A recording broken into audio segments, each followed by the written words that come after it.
Yo, what's going on?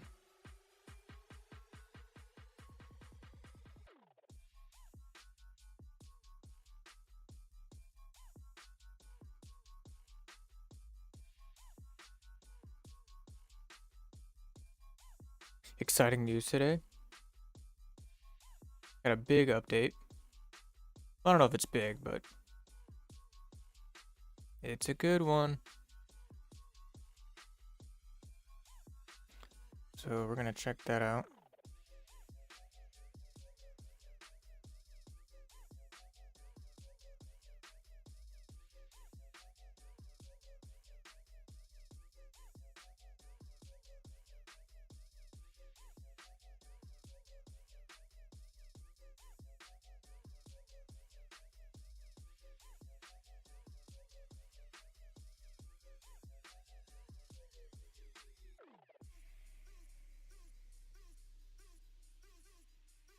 Yo, what up, Nemo? How do you say your name? Mac Nemo. Finally, more faces.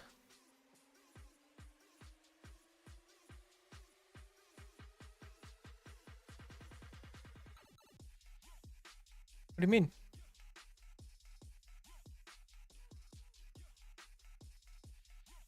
We do need more faces around here.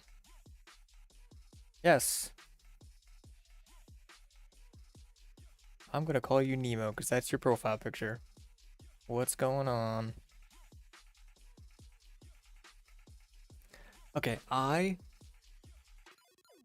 Mackie, Nemo. Or Machi? Machi? Oh boy. We're going with Nemo. Thanks for being here, Nemo.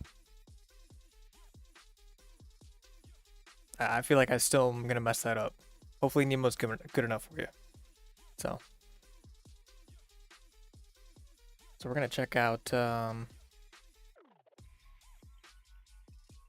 oh. Okay, machinima.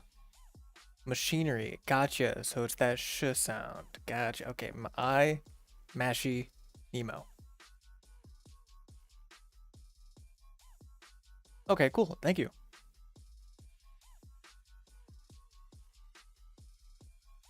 How you doing? See, let's see what's going on. I've seen a lot about this update on Twitter with in regards to the reward, like the drop system. So it seems like it's kind of like Counter-Strike in a way now, where you get to like choose your weekly, which is kind of cool. I know Gary's expressed making the drop system, it's just the way everything works more like Counter-Strike, having rarities, having yeah, honestly the rarities is really the only part that I think you know, he thought they needed to sort of move in the direction of. Which I don't care either way. Really don't. I will say I'm not happy about a $50 hot dog. That's insane. That is insane. So, we'll see. I notice a lot of these skins, they get released, people buy them, and, you know, a month or two later, they're listed for cheaper than they were on the store for. So it's like, what are we doing here?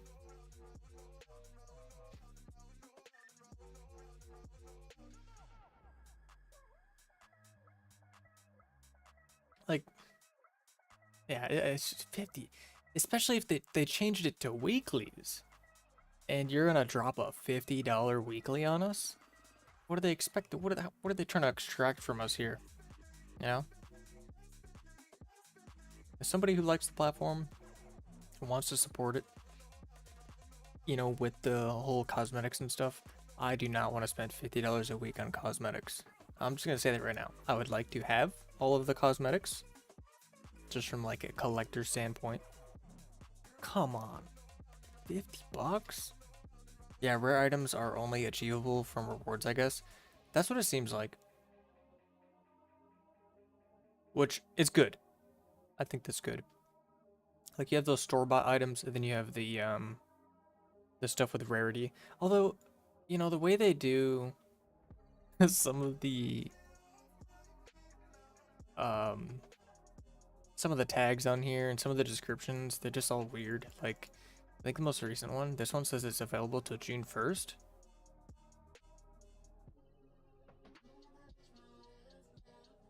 But it was supposed to be June 8th. There's like a little stuff like that where it's like there's some mistakes in there. I guess if they really wanted to improve the cosmetics in the drop system, at least get this right. Starters. That's just little things like that. This guy's listed for more than it sold in the store, right? Anyways, let's look at the update. See what we got. So we got reward changes. Random drop reward system was pretty opaque. You didn't know why. Let's turn the music down a little bit. You didn't know why you didn't get your drop. You didn't know how close you were. You didn't know what you needed to do. So I've added a progress thing. My dog loves to cough when I start recording. Buddy, stop that. Don't do that. What is that? Come here.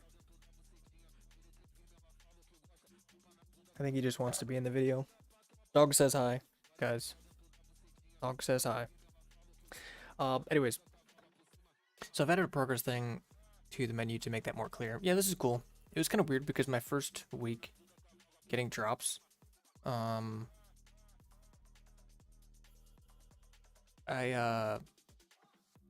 backed him. It's a him, yep. They said hi, Bridge. Nemo says hi. There you go. Yeah, my first week I got 2 drops on one account. Very strange. The first day I got 2 drops. So I think that was kind of a glitch. But then for 2 weeks I didn't get a drop. So this is nice that they're doing a little bit of transparency in how this drop system works. But I think they're still trying to figure it out. So, unboxing. Once you're eligible for a reward, you get a nice little box containing 3 options for you to choose from. I'll be honest, I don't like this. I don't like it. I don't want it to move in the direction of CSGO. But you know what? If it makes some money. You know what? Let's open this on the actual blog. Because we're going to get nice videos and stuff. Here we go. Alright, here's the unboxing video. Wow. And you get to choose. That's nice.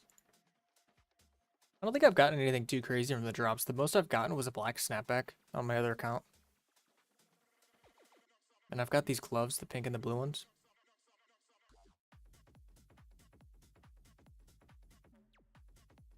It's also interesting too because I think they're adding more stuff as far as rewards go and drops go than like I think you could reasonably accumulate just by getting the drops. In like, you know, a good amount of time. Like it's gonna take weeks to get everything.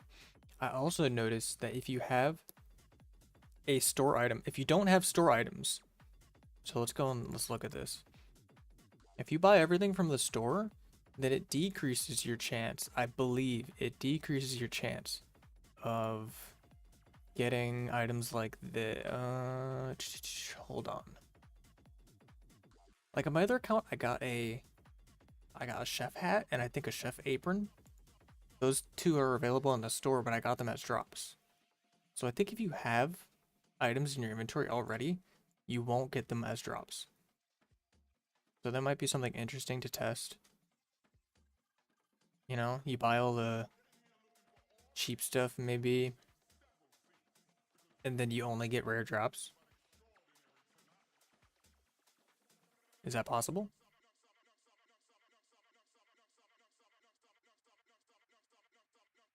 Because I got dropped items that you could buy from the store, which I was upset about. Anyways, we got different human heads. Human heads were from Rust. Weren't very attractive. They looked stoned all the time. I've reshaped a lot of the heads now to look more friendly. Our intention is to retire the old heads completely. Interesting. These middle faces definitely look more friendly. These ones kind of look sad, and these ones look angry.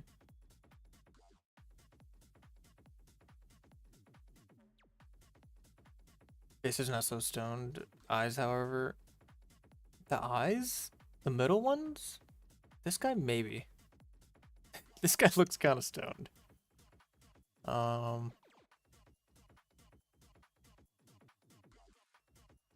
That's the only one. But it could be like drowsy too. Honestly, I never really got that impression from the old characters.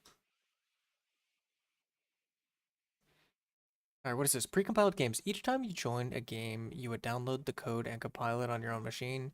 We did this for security. We used to allow developers to upload DLLs and to verify information on the client, so eventually this became untenable for malicious IL modifications. IL verify is very unreliable. Compatibility, changing or upgrading API methods is a lot more lenient from code archives. Games were much less likely to break between major engine changes. So these two reasons are why they had precompiled games. Download the code, compile on your machine. This worked great, but there are a couple of downsides. Load times. Compiler code was pretty intensive. Each game would typically take anywhere from 5 seconds to 60 seconds to compile the game every time you started it. Interesting. Sausages were cool too. Did they remove sausages? No. They didn't remove sausages, did they? I know a lot of people, I've seen a lot of people on Twitter saying, oh, I'll play the game and they remove sausage, man, this and that. Like, get out of here. If they remove sausage, guys, then I'm not gonna play the game. Nope, they're still here. Okay, oof, good. Do you like them? Are you a hater or are you a lover of the sausage guy?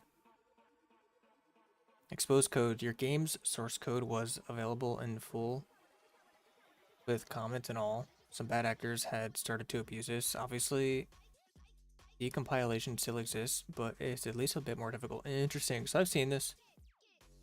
You know, I use S&box every day. You know, talk to people. And I see things on Twitter. So I'm pretty privy to what was going on with this. And it's really sad to see because I think one of my favorite games was removed because of this. So it is what it is. I think it'll be a net positive though, because it'll just force people to upload their stuff to the cloud and stop gatekeeping it. What about editor updates? Let's look for it. Okay, as far as the editor goes, I think this is pretty interesting. Play fund requirements. Adding your game or map to the play fund now requires minimum quality levels to be met. We saw too much low quality effort being shifted and plowed into the play fund, seemingly in the hope that creating 50 low quality games would make as much as creating one medium low quality game. That's really interesting. So yeah, I've seen some of these requirements. You know, you gotta get 50 people to play your game. And then you have to have all of the descriptions set up, you know, as far as it being on the cloud or in the workshop. So all of that needs to be there. This is really the one that, you know, it's gonna weed out some of the smaller guys and make it so that, you know, if your stuff doesn't get 50 people having their eyes on it, then it doesn't make anything, which I think is cool.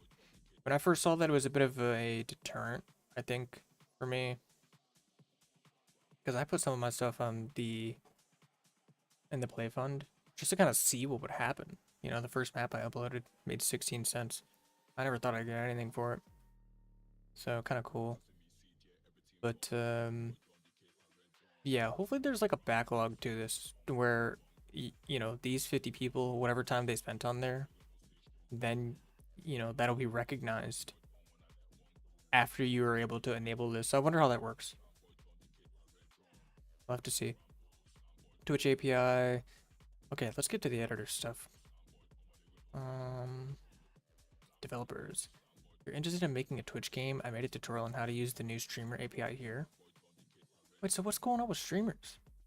If you're a streamer and you want to try a game, you just need to start streaming on Twitch in your normal way, start Sandbox, and then find the game Twitch Hoop.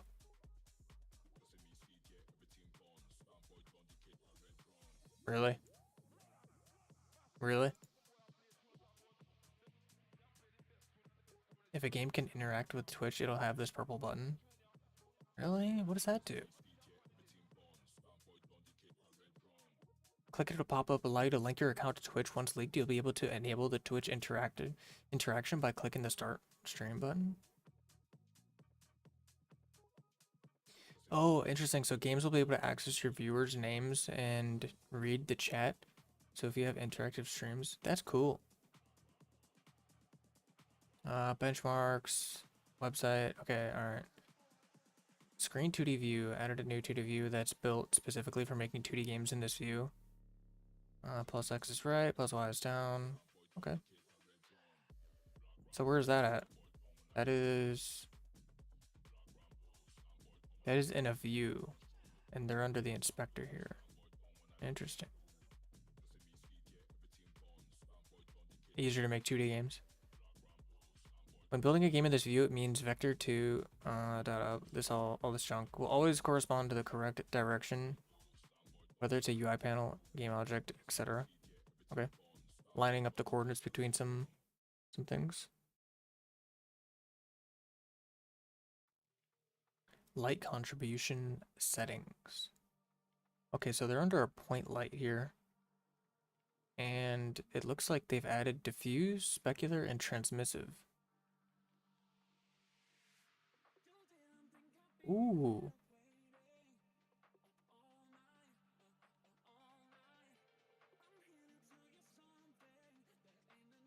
We're gonna have to try this.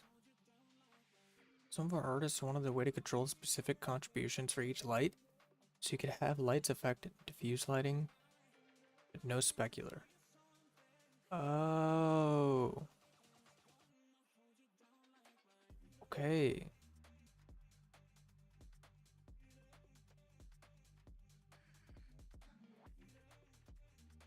Interesting. We'll have to play with that. Indirect light volumes, blotch fix. I'm gonna be honest. This is probably cool. I'm gonna skip over it. It's a bunch of nerdy stuff. I don't understand it. Something like Unreal Engine's Lumen. Unreal Engine's Lumen.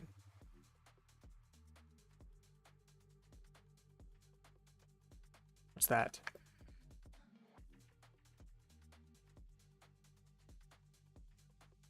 Lumen is Unreal Engine's fully dynamic global illumination and reflection systems. It renders realistic indirect lighting bounces. Okay, yeah, that's what I was thinking, that it's like reflections and stuff. Accurate reflections in real time, entirely replacing the need for static, pre-computed, baked light maps. It does seem like what it is, affecting the reflections. So yeah, I would say so. More light stuff. Terrain displacement improvements. Whoa, that looks good. This is Sandbox? This is crazy.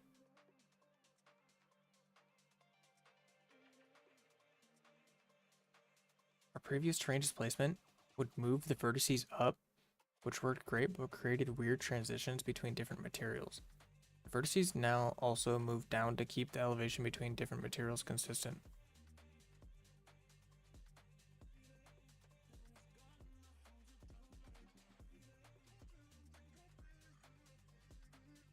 I did notice this. You could only lift things.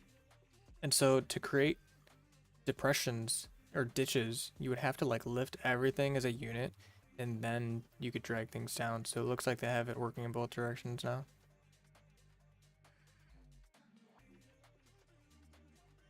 but that isn't what's being explained here. The vertices also move up and down to keep the elevation between different materials consistent.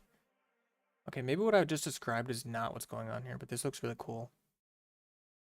I want to learn how to make something that looks this good. Terrain samplers. Terrain can now specify which texture sampler is used for rendering. This is useful for different art styles where a more pixelated look might be needed. That's cool. I like it. You can change the settings and the advanced settings in the terrain component. Improved buoyancy. Oh, look at that. This would make for a fun game. Our initial water buoyancy wasn't good. Things would keep bobbing up and down and never settle. Our improved buoyancy feels much better, and we now have a component in engine for it. Yes! Very cool. I think I had to grab an entire like script that somebody found for me in order to get like buoyancy to work.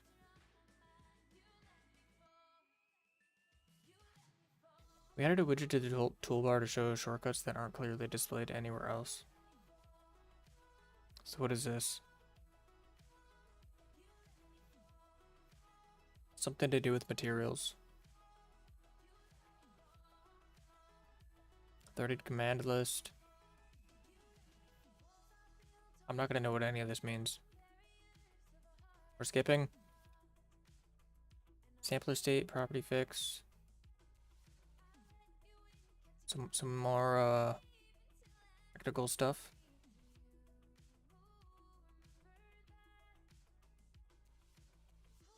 Tracy.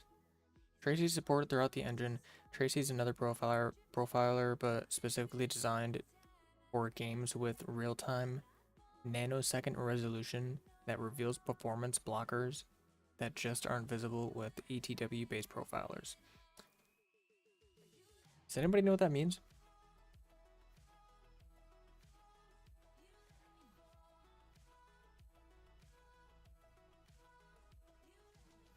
Mounts can mount scenes, which would be maps. Okay, alright, so this is basically all the stuff we just went through. What did they remove? Deprecated the global frame attributes, now obsolete. Rest in peace. The global frame attributes. Alright, let's get in and see if we have a reward. Really curious. I think I'll have one on my other account, but I don't really care about that account. I just log in just for fun.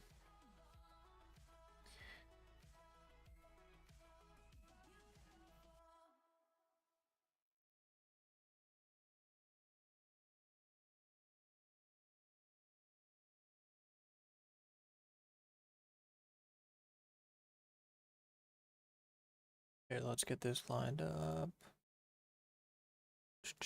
Black screen, black screen. There we go.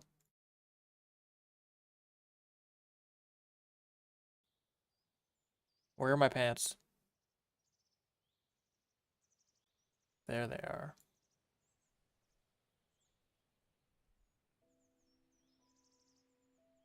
Oh! Play on 7 days. Play for 30 minutes on 7 separate days. Play 4 new games. Unlock 6 achievements. So we're almost there.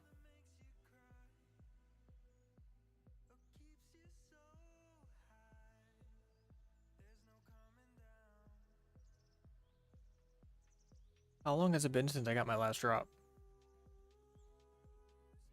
I guess this many days, huh? Let's see. What was my last drop? I think it was gloves. And they're already tradable, so does that mean 7 days went by? I'm confused. What was my last drop?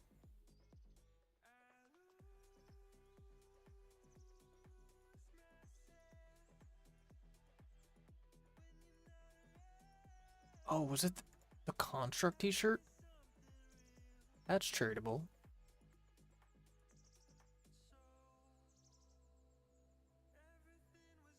I bought these. Everything is tradable.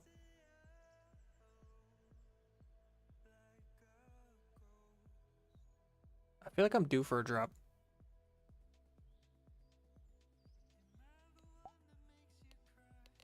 Anyways, we're not gonna play games today. We're gonna go into the editor and continue there.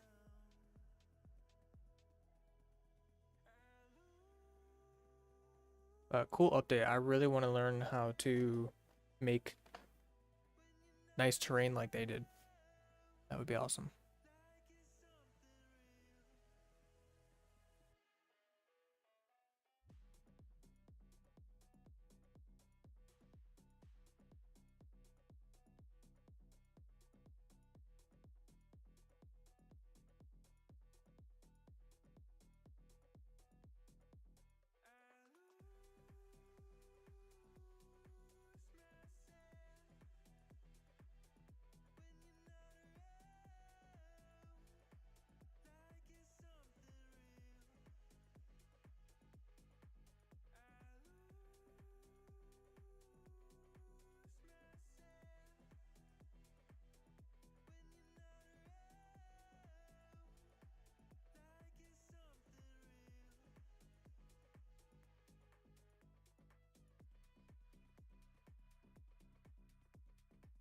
Also, I don't think I've played games 2 days in a row.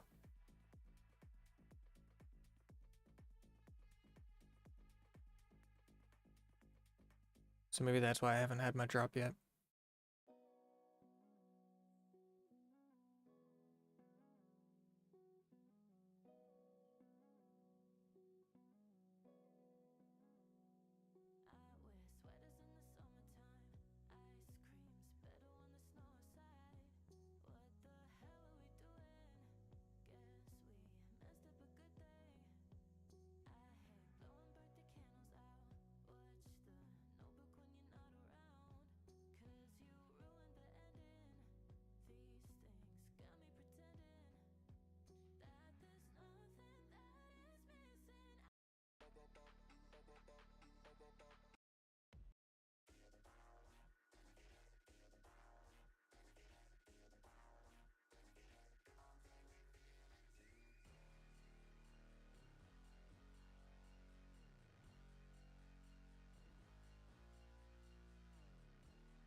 Second, black screen. There we go.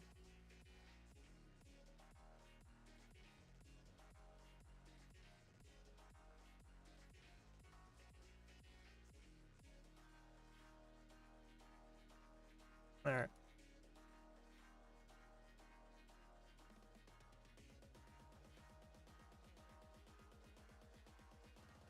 So we gotta finish this guy. This is what we're working on.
Yo, what up, Robert on a whim?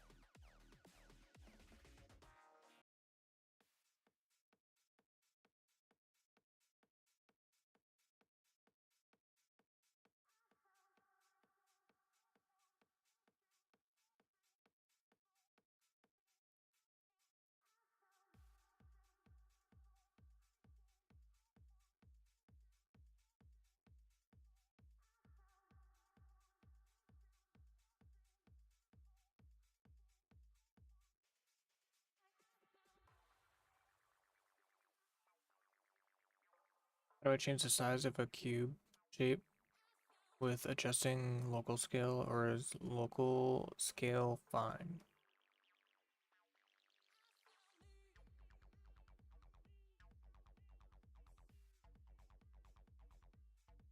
Hmm. Well,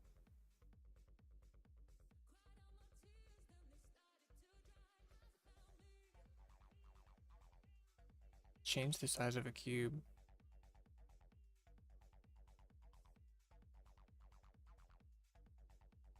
So there's some cases where changing the local scale can kind of like it can be bad, but I mean you could do it. You can cut this cube in half. You just change the x to 0.5. But I mean, if you just have a cube, I wouldn't.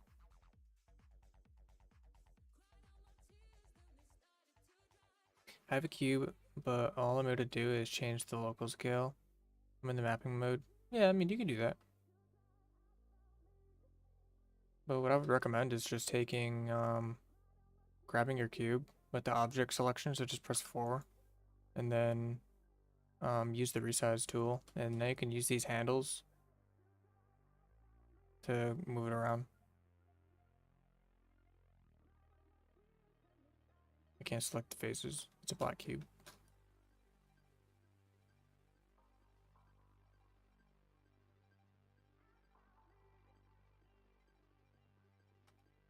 Well, sometimes you have issues.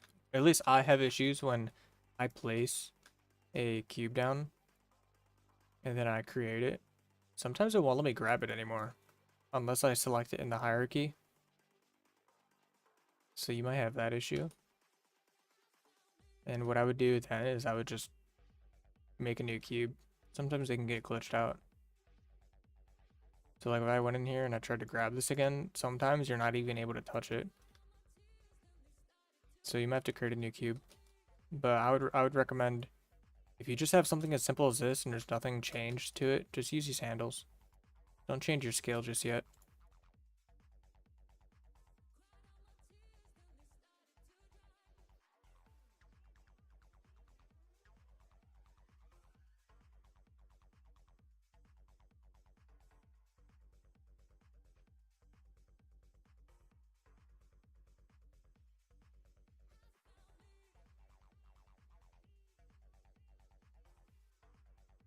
Okay, so we were working on Windows for this.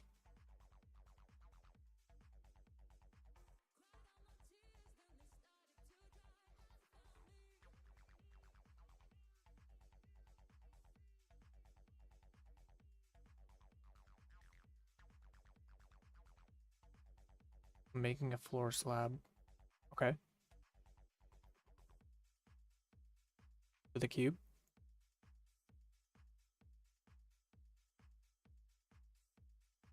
Ooh, what does hollow do?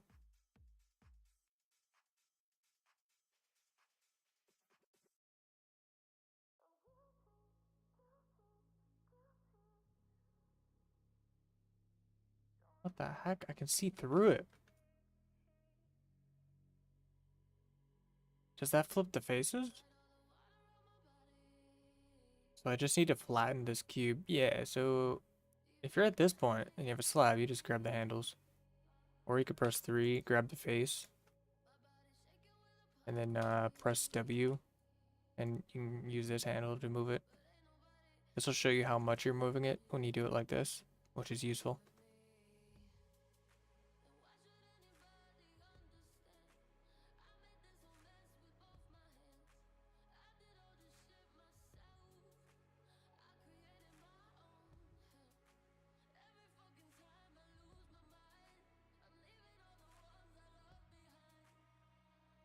Does it need a material? No. You can use the dev textures. I mean, anything you place is gonna have spawned in as black. That's weird. You might need to restart your game. At the very least, you should be placing the dev texture. Right? What happens if we clear this? What happens? Is it possible to place something without a material? No, it gives you your default reflectivity. But the other thing too is like if you don't have like a skybox, it could look black, right? You don't have a skybox, or you don't have directional light. It's possible if you could just look like this and everything. It could just look like a black cube. So you want to right click and then go create and then go miscellaneous and then just add a 2D skybox in there. And in the same area, you can go add light, and then you can add a sun, which will be your directional light. You deleted the light, and there you go. That'll do it.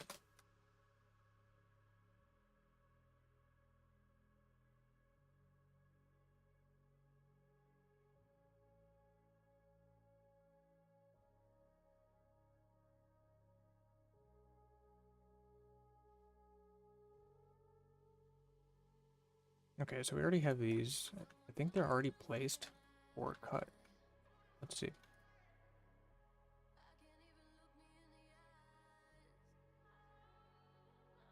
I'm making a hallway prefab for a level generator. That's right. You're making the backrooms procedurally generated map, right? Do you ever use sockets? No, I don't even know what sockets are. I mean, for working on motorcycles, yeah. But I don't think you're talking about that kind of socket. Yeah, backrooms. Yeah, that's cool. But what are sockets? No clue what that is.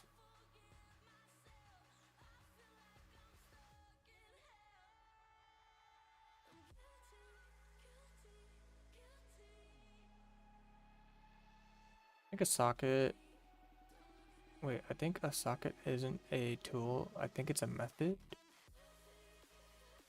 What does it do? What do you use the socket method for?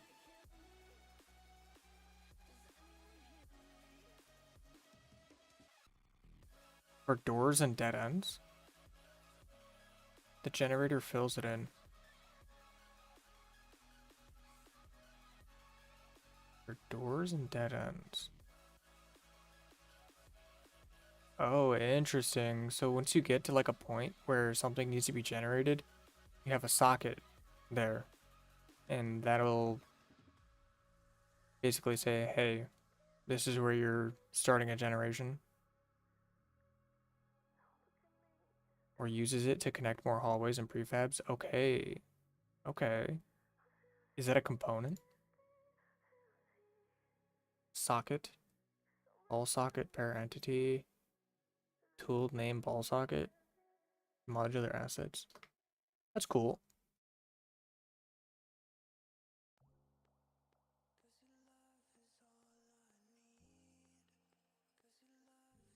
But yeah, no, I've never used sockets.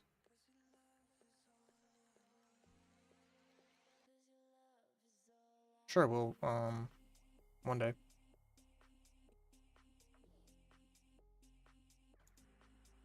Alright, so these are gonna be like displays. It's just gonna be a big glass pane. Trying to see if there's an easier way, but once I make a prefab, it's done.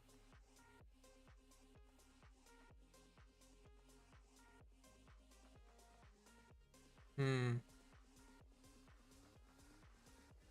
Well,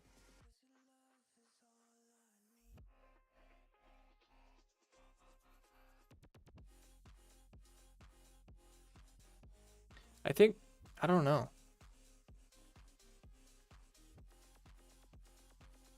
Are you gonna make it so that like it's once like a certain part of the map generates, does it stick? Or is it like a situation where the the old generated data, once you get like far enough away from it, it just disappears or it gets destroyed to make room for like new data? So is it gonna be like Minecraft world generation, or is it gonna be like temporary, like okay, you go here and then you turn around and all of a sudden where you came from isn't there anymore? The prefabs become static. Okay, so you're building the world as you go. So okay, are you gonna have a limit to that, or is it gonna be infinite? Because I know worlds can be pretty freaking big.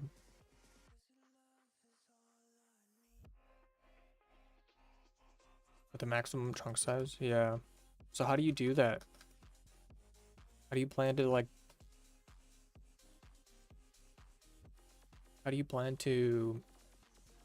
Are you gonna make it obvious to the player that it's being randomly generated, or is that just gonna be kind of assumed, just based on like when you replay the game? I don't know if that's a good question, but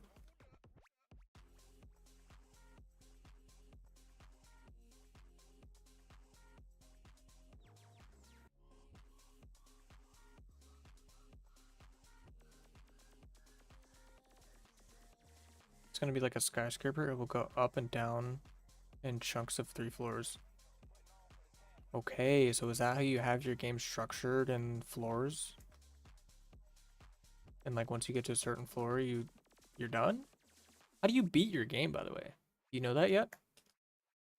Have you have you figured that out?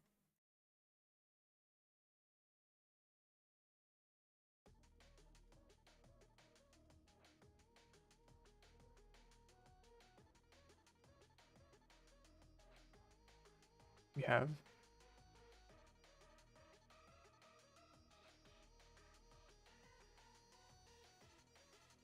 No, it just goes on and on. You aren't supposed to beat it. Oh, is there difficulty progression? Like, what's your gameplay loop? Just explore and survive. Okay.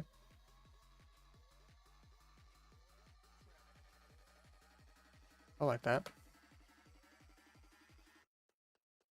So if you had to have a leaderboard for your game, what kind of like you don't have a gameplay loop yet? Well, I mean, I think that's kind of what I'm getting into with my next question is like, if you had a leaderboard for your game, what would be like the stat, the primary stat that people want to like beat?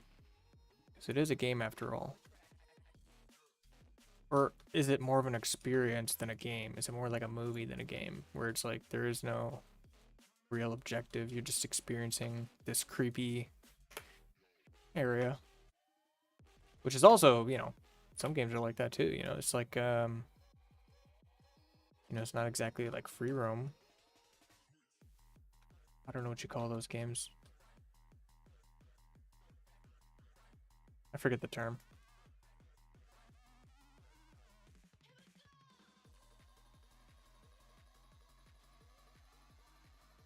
I don't know. I was thinking the player could collect samples and bring them back to the base for points. Hmm.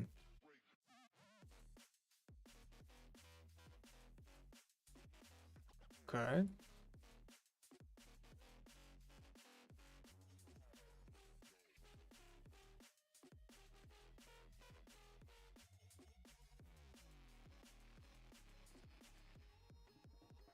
Then exchange points for base expansion tools.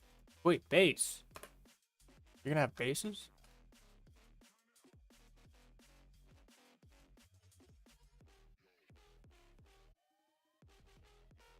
But I don't want an upgrade system. Yeah, it doesn't seem like you you'd want that, especially the way you're structuring the game. I want the players to have a full box from the start. Okay. Or full toolbox, sorry. So what kind of, oh, interesting. Okay. All right.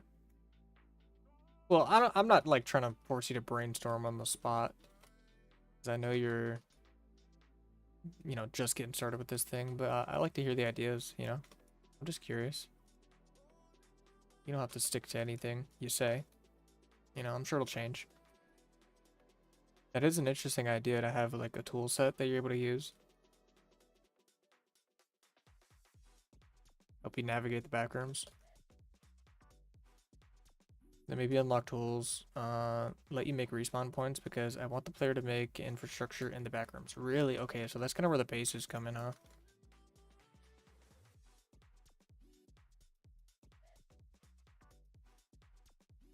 So it's procedural.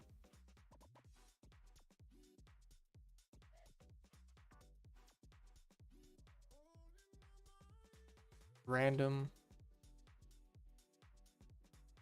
Yet there's base progression in it.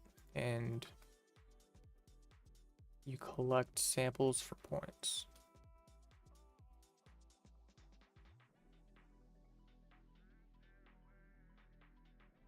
That sounds good. I think you gotta be careful with how much the player invests into a world that isn't that could potentially just be thrown out when you die. Like, how's that gonna work? Do you just keep playing the same level? Because at that point, then it's like, what's the point in having it be like procedurally generated? You'll be able to reset the levels for different random generations. Yeah. So like if you wanted things to be like random generations, then I feel like your gameplay loop needs to be awfully short. And you need to make it really hard so that you're constantly getting reset into the new generations, right? They would explore for rare content. I like that, actually. Because doesn't that mean that you're essentially assigning a value to some of your generations where, like, there's just like there's a chance that an item could spawn or a chance that it couldn't. Also, do you make it obvious that in a generation, like, is it per generation, right? Say you get to like a certain room and you're like, oh, the walls look a certain way, right? And you're like, dude, I know this room. This has the rare item in it. Is it kind of like that, where you can tell, or is it do you think it's gonna be totally random?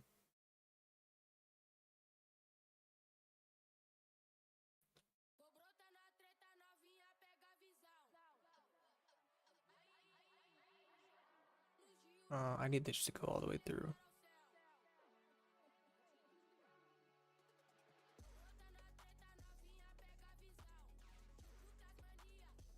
Even though the game's random, I think you still want the player to feel like they can master something. That's just my opinion, though. I mean, do how you want. Why isn't this going all the way through?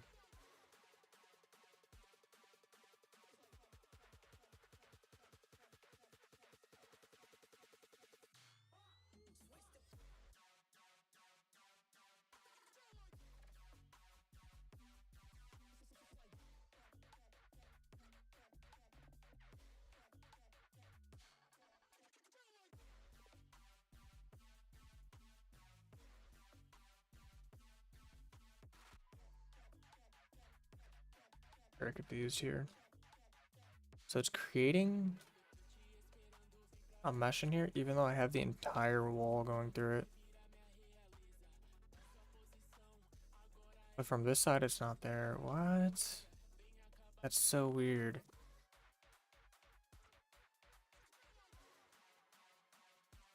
And then when I delete that, what? I don't think it used to work this way.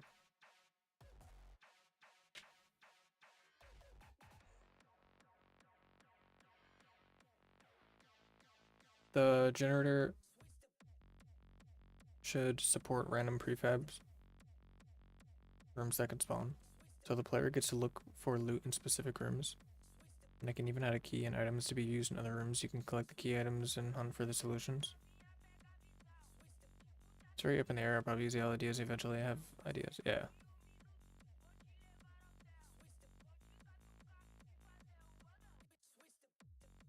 Random prefab rooms that can spawn.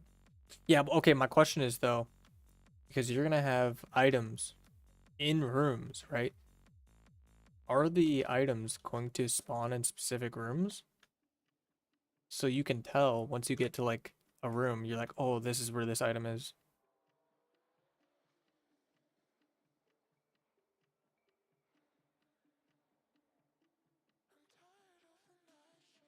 Let's figure out why this isn't working. Because I don't remember booleans working this way. It's always fun when an update comes out for the editor and things change. And you're left trying to figure out what the heck's going on.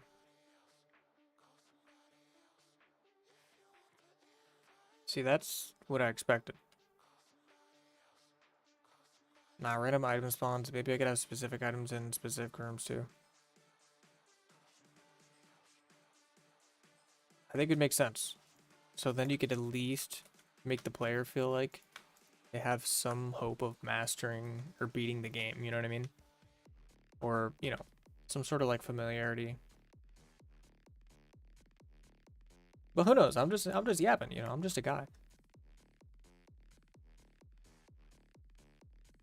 I want to play this when you're done, by the way. So let me know when you get like a demo up or something.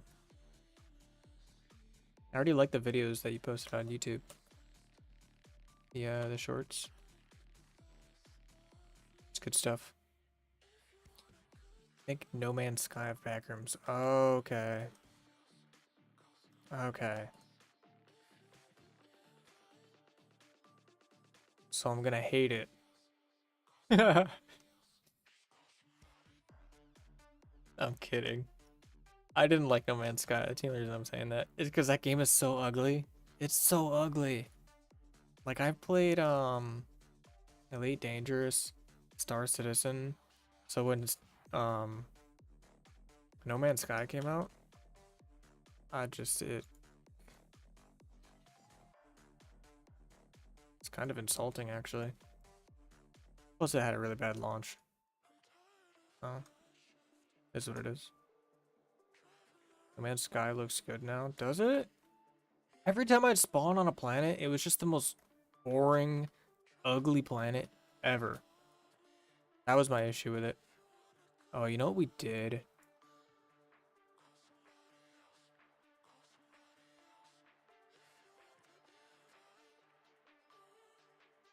That's what happened. So we didn't remove this face from before. Okay. Is No Man's Sky good now? I love that game. Dude, I bought it and returned it like 3 times. I'm really surprised Steam let me do that. But I think it was just such a like returned game that Steam was just automatically refunding any time anybody wanted it. I gave it a fair shot, I think. It's also safe to say I was probably really bad at the game, like just surviving in general.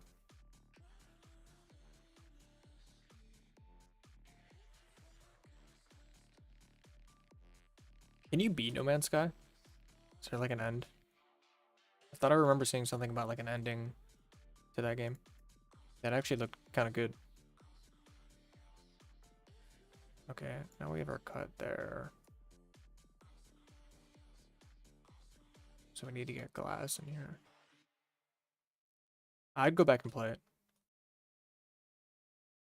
Probably before going back and playing Star Citizen, because that game is just...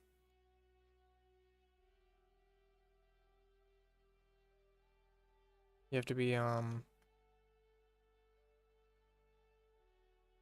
do those people call it? Like pain? You gotta be one of those people.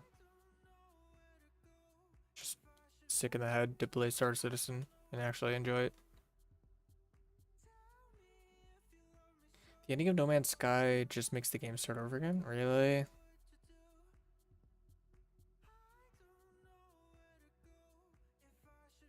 Is it at least good though? You're like, wow, that's satisfying, or is it kind of lame? Each universe is its own server. Each server has different traits. You unlock access to more servers. Oh, really? So that's okay. Dang, how long is that gameplay loop? It's good, then the game starts over. How long does it take to beat?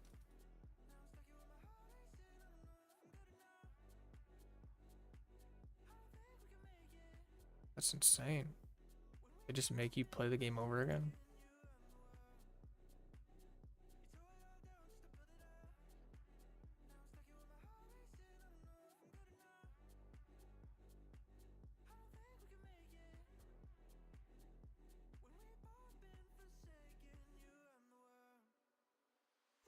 When people beat it for the first time, it was really underwhelming. Beating your first run of No Man's Sky could take as long as you want it to. Fair.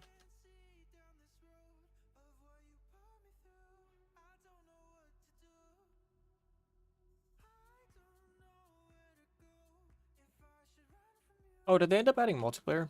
Did they fix that? It's been so long. If you keep upgrades to the game loops back and gets faster and faster. That was going to be my next question. What color are these frames?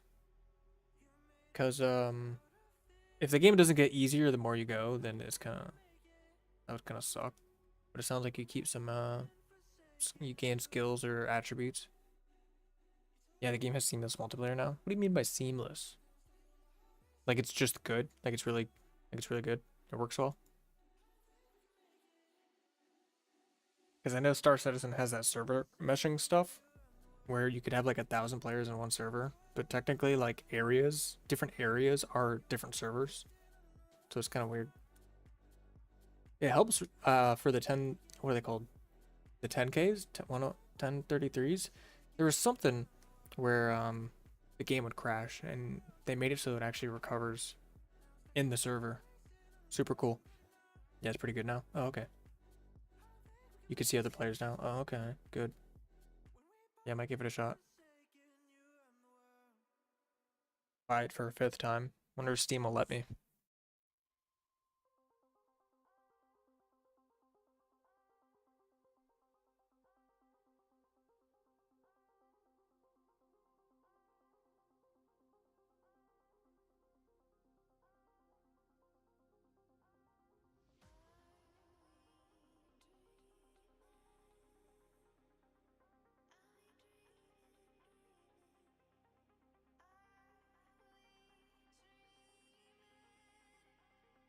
Okay, here we are. Oh, there's a nice little park across from this building. So over here, there's gonna be a park. That's exciting. I don't want to like only make buildings. I want to make other stuff too.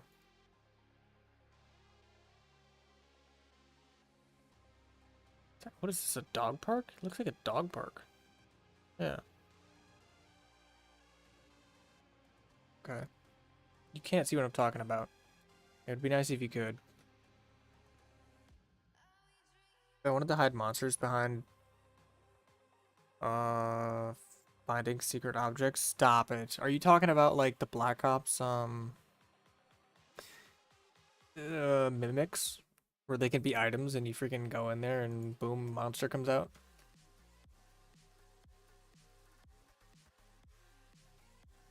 So when I had a new monster, it would only appear when you find the new item. Oh, okay. Wait. Oh, gotcha. Okay, I see what you're saying. So that's like a way to progress. You find new items, you unlock new monsters. That makes sense.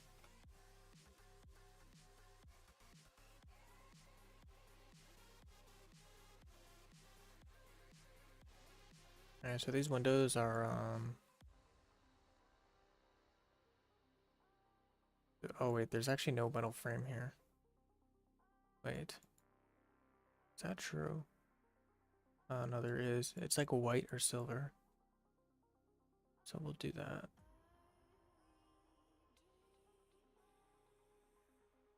New random monsters in the background. Cool.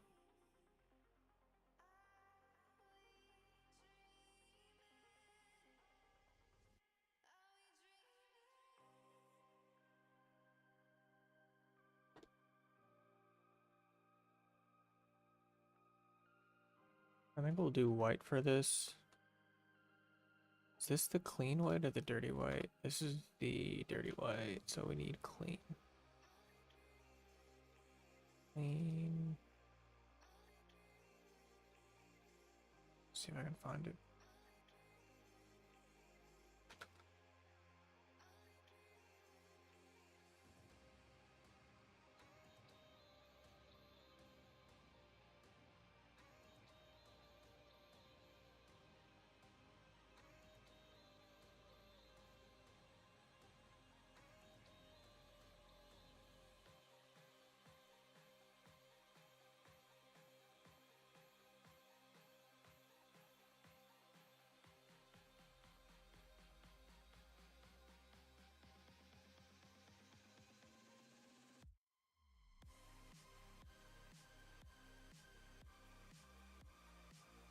Maybe you could even destroy objects if you don't like the monsters. You can choose if it'll spawn or not. Hmm. That's cool. I like that.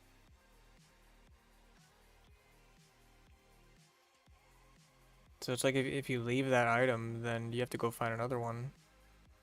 But it's not like guaranteed that it's... Look how many different color metals these are. These are awesome.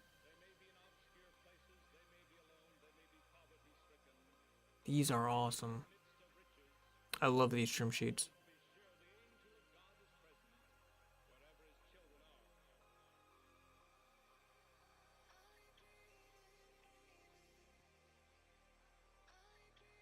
Oh man, I want to use yellow. This blue looks cool too. I need an excuse to use those. I think this is the one we want though. You can't see what I'm talking about. Here we go.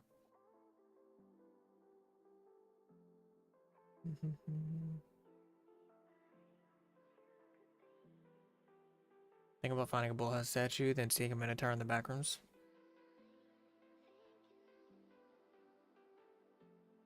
I instantly think about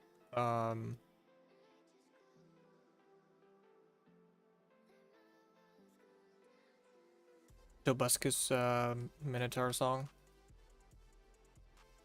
Just me? I can't hear Minotaur without thinking that. Wait, this one isn't really that clean actually. This one is. Could have lots of monsters like that. House of Leaves had a Minotaur. What's that? House of Leaves?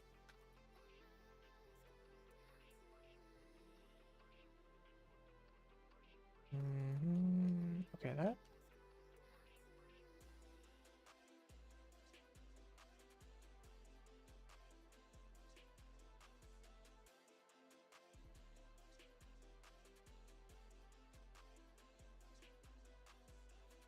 This material really doesn't look that clean. I don't really want there to be like, you know, paint missing.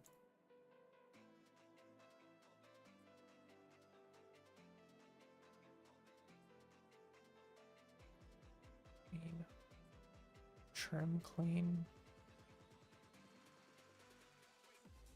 Also Leaves is a book that featured a liminal space with a monster. It predates the Backrooms by 20 years.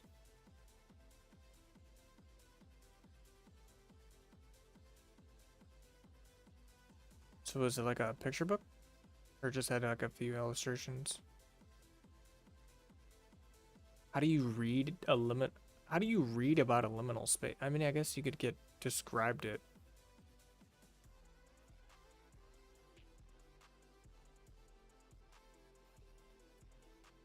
But like I thought like a liminal space was like something you feel. Well, I guess, okay. You could describe a feeling.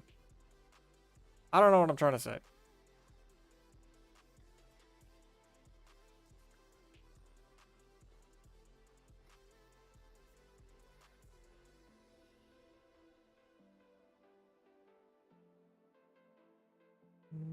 This might work.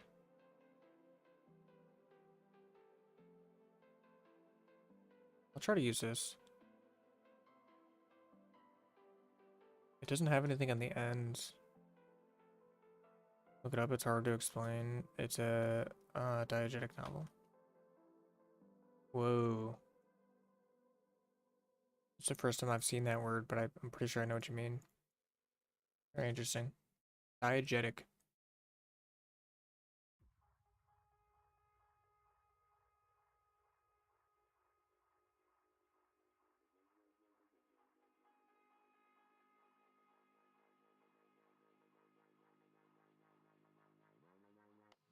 Ultimate diegetic novel uses a story within a story structure to pull the reader directly into the world of the characters.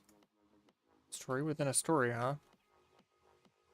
That's kind of like Atlanta. Have you ever seen Atlanta? On Hulu?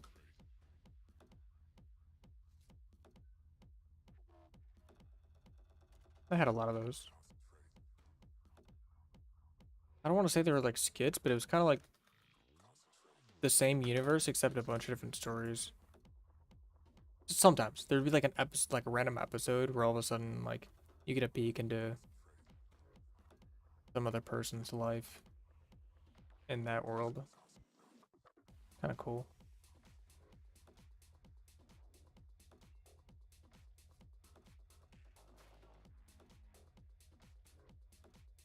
Whoa. Okay.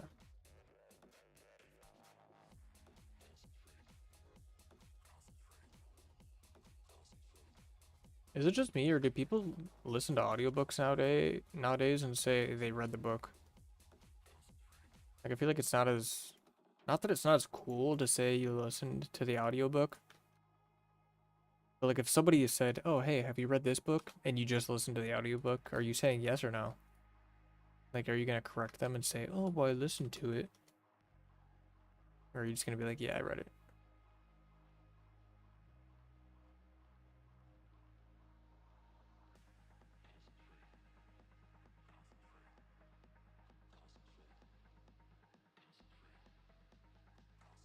I'd listen to the heck out of an audiobook.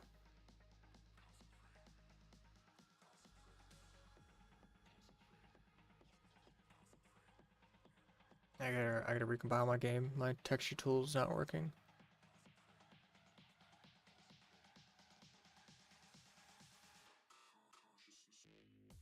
Yo, what up, Cram? Starting to look like a city. We got a block. I drove through a parking garage today in real life in preparation for the next part of this block, which I believe is a parking garage.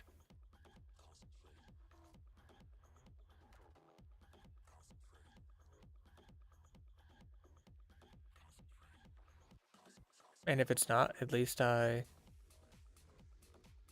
feel like there is a parking garage over here. Hold on. It's gotta be. What is this?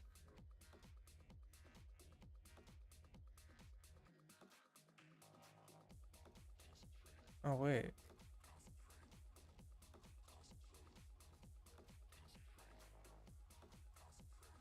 Maybe it's not over here. Oh, it's in the middle. What? Okay, I see it now. Oh my lord. This is crazy. This is actually crazy. So oh my, is the map loaded yet?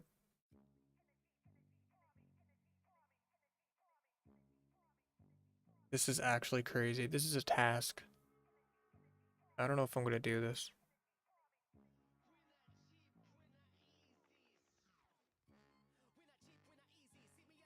So the block that I'm working on right now, there's a parking garage in the middle of it. And if you remember the first alley that we made, that's the entrance to the parking garage.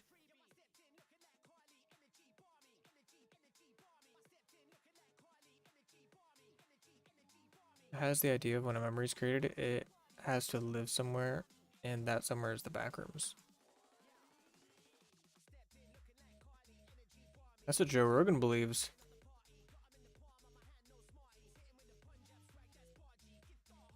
Except not that the memories go to the back rooms, they just go to the room.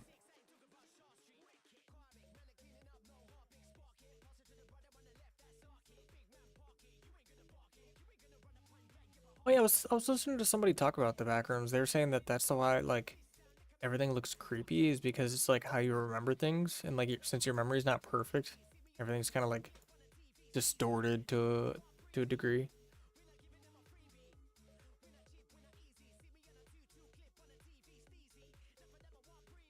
I would want to watch the back rooms just to kind of see how they depict that.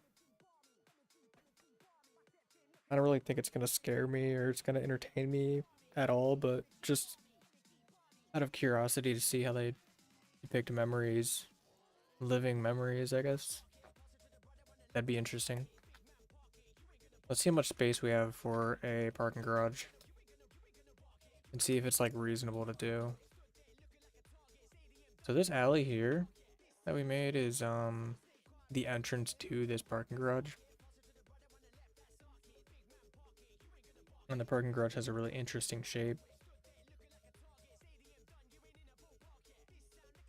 It's basically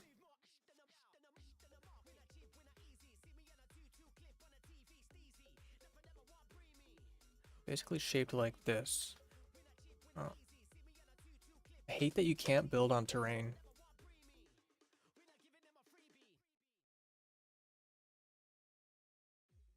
Okay, so there's this shape here.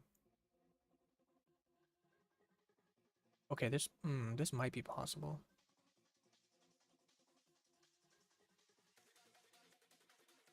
So it's like tucked away. There's more stores right here, and then it like comes over here. And it's sort of like it's like snug in here, like this.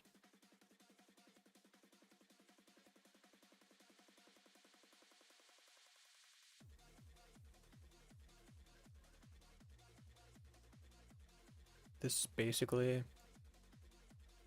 the size of what we need to build for it.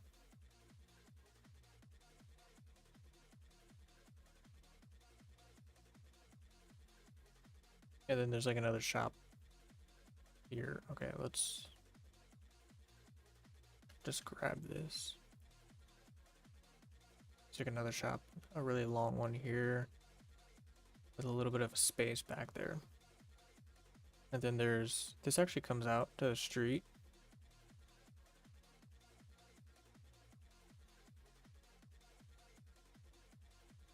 It's probably something like that. And this is like another store right here.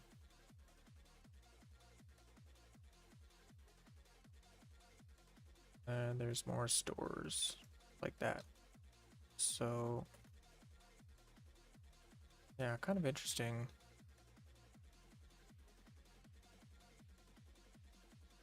I could have made this building bigger.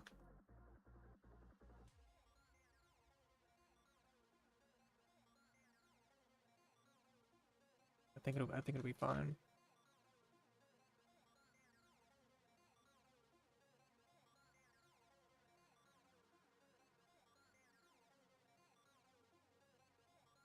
It doesn't have to be exactly like my reference. We can just do this.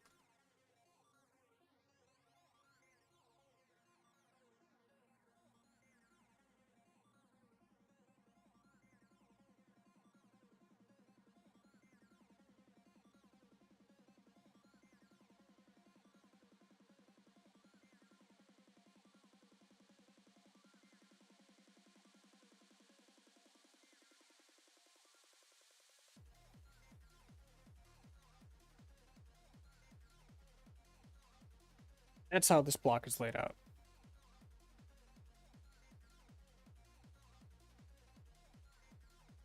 This is the parking garage.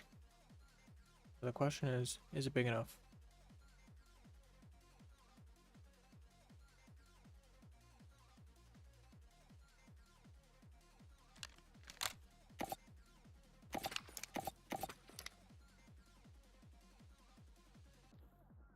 Why am I naked?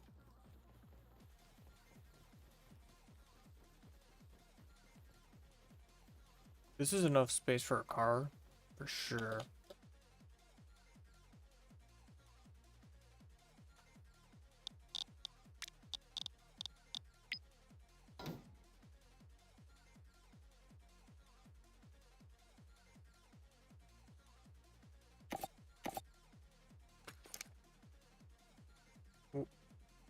Whoa.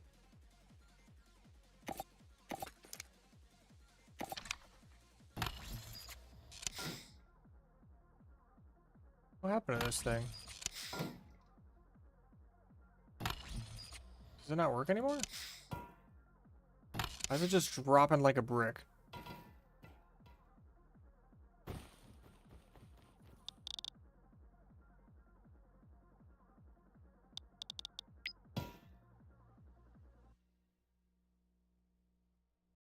What in the world is going on?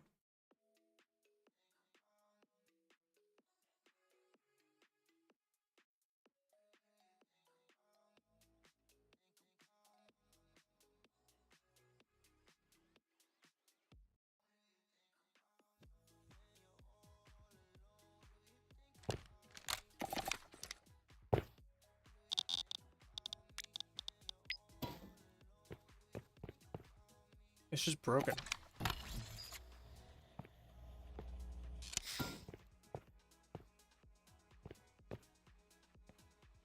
Can anybody else use this car?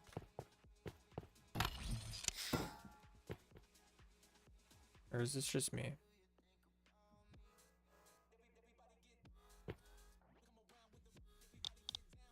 What is going on? What about this one? I don't like this one because it plays music. It just drops like a brick. And it does play music. Stop.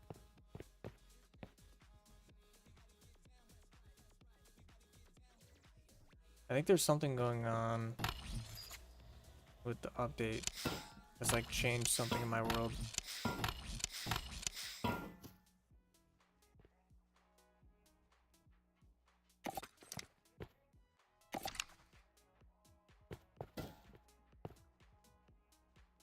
How about this? This is literally working last night. Okay, it works.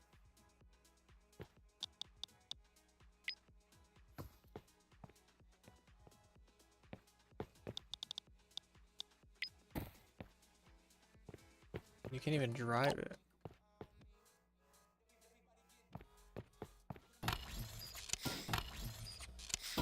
I think the update broke cars. Unfortunately.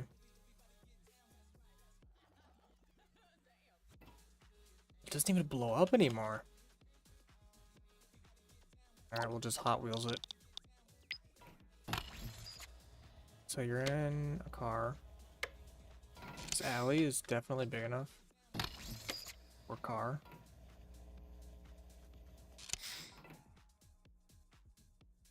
Definitely big enough.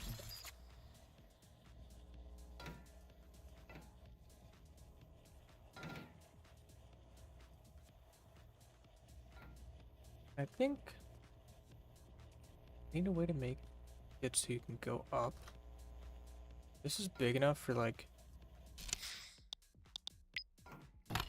2 lanes. I think that kind of tells us that what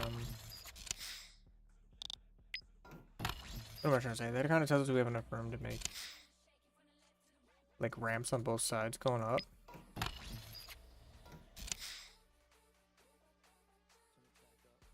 But then where do you make the parking?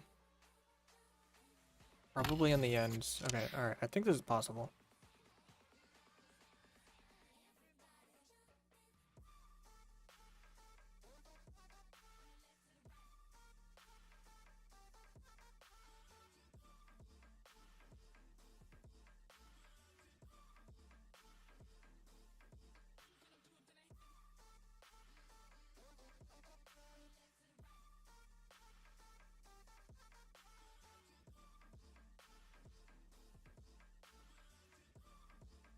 So here, both sides, you could have parking spots. Okay.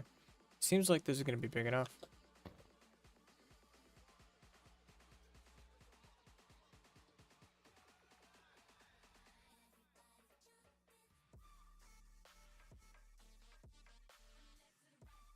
I think it'll work.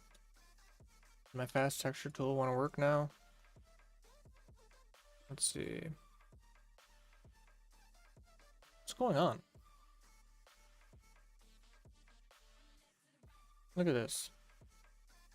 It's not the material that I'm using. Like,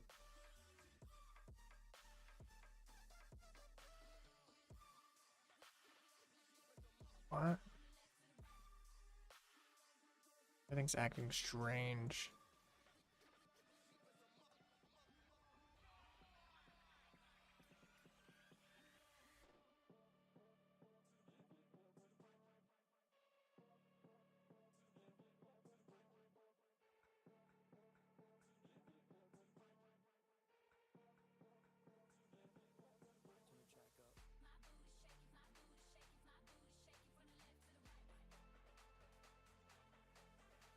This one works. Whoa. OBS makes it look really weird. Oh, it looks normal to you guys. Okay, alright, cool.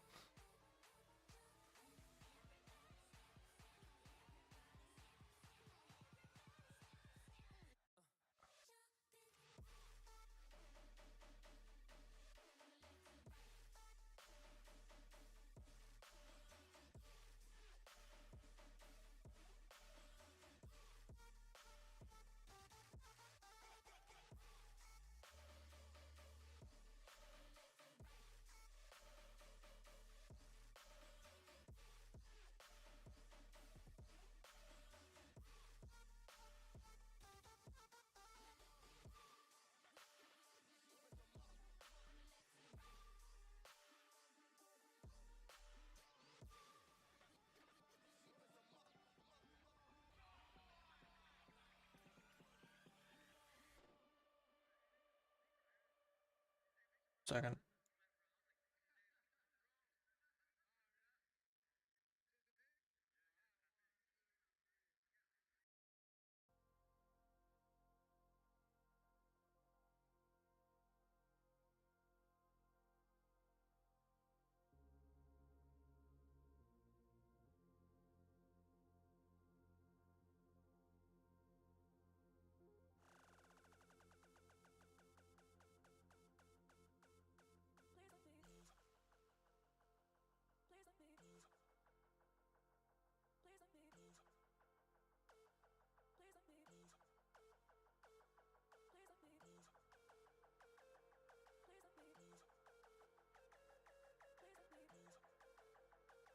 I don't like this dirty texture.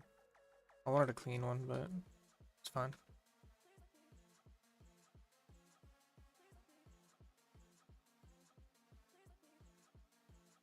It doesn't look bad.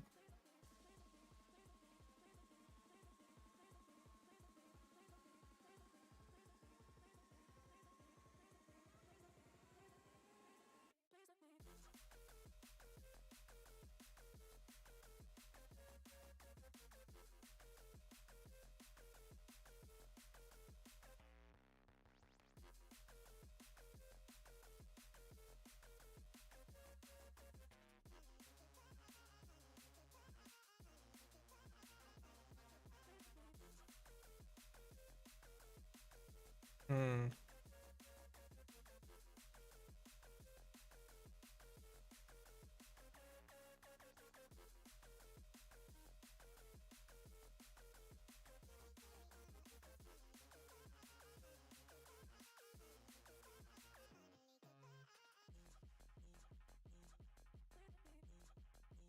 I don't like how thick these this frame is. See if I can move it without breaking stuff.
To work better is silver, and then I need my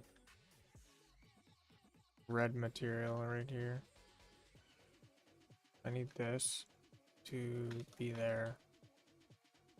So it'll be like silver, and then red.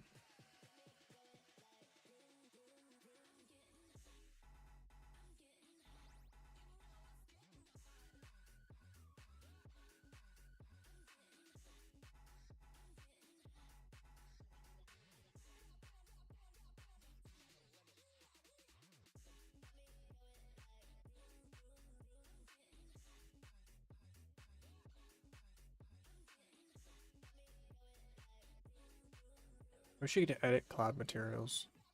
Wait. Yeah. I was about to say, can you? But no, you can't. See? Filed asset, editing disabled.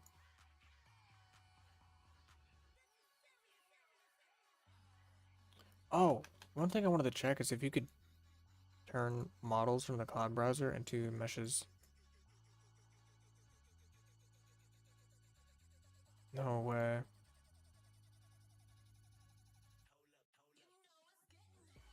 No way. Now I have this material for it.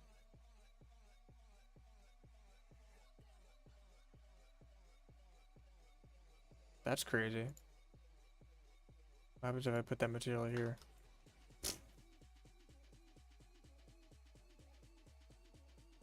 Okay. So like, no way. You could just. Alright, so really what this means is I can just take this and I can save it to a model.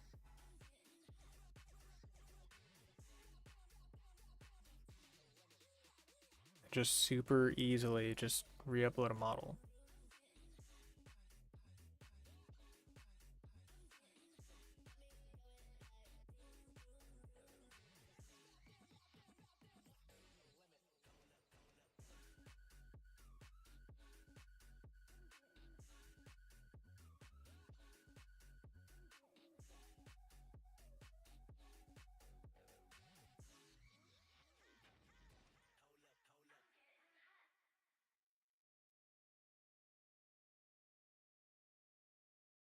Oh, this actually uses a trim sheet.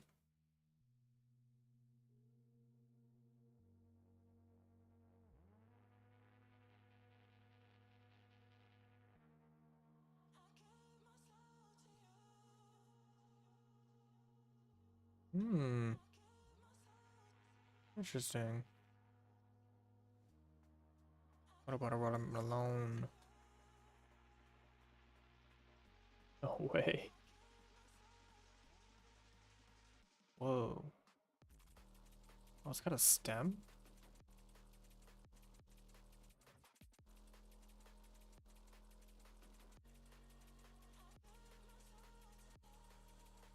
What?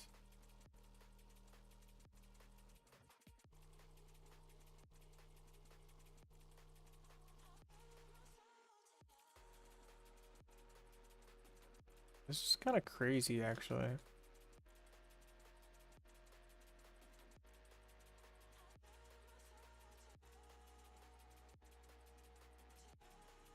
No way, the watermelon material.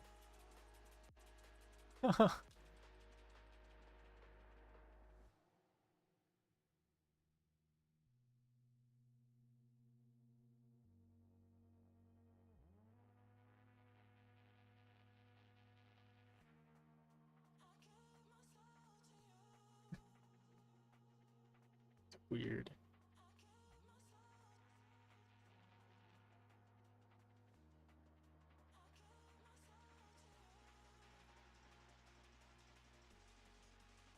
I don't know if it's a good thing or a bad thing that you can turn cloud assets into meshes.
Need someone to teach me how to use the fast texture tool. I feel like I'm not using it to the best of its abilities.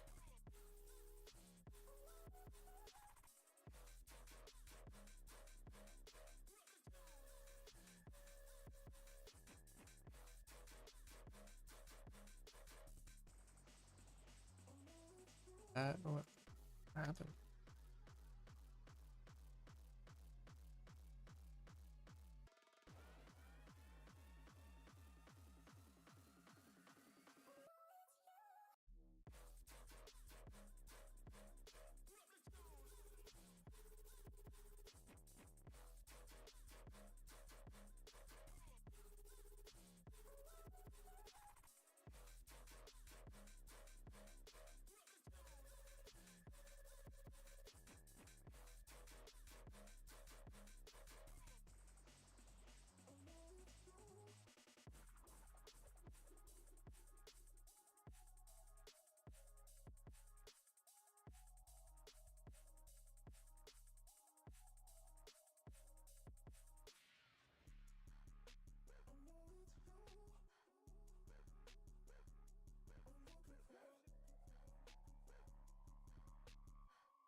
Okay. Whoa.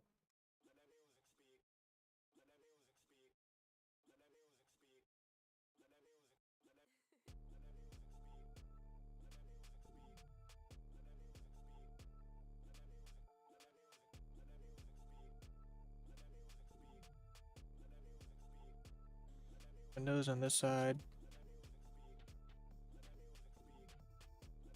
Done, except for this guy, but that's gonna be a little bit more complicated. A little bit more complicated.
I don't like how all these doors are like you can select them through the walls like this.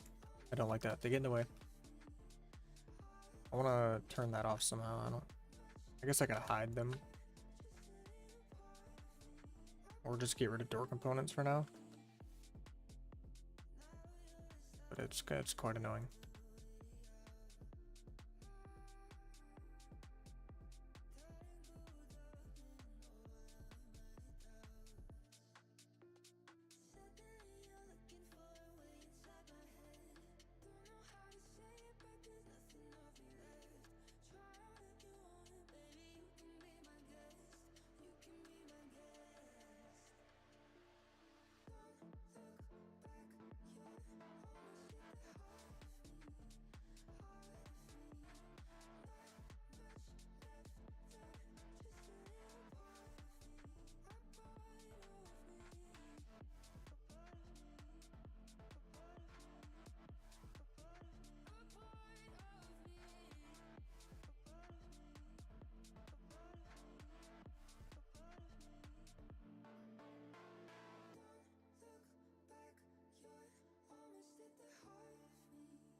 Okay, now for the hard part.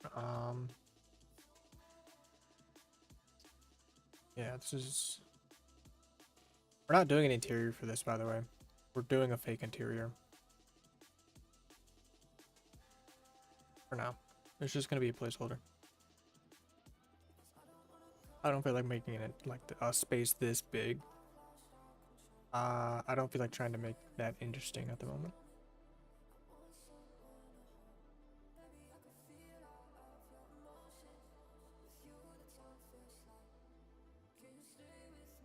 So, we'll save it. Where to even start? Let's try grabbing this.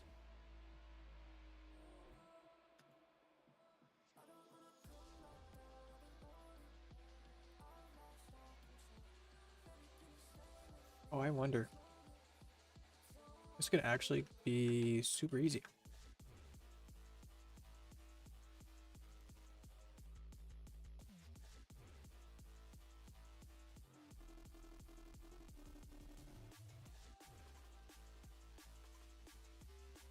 Oh, shoot.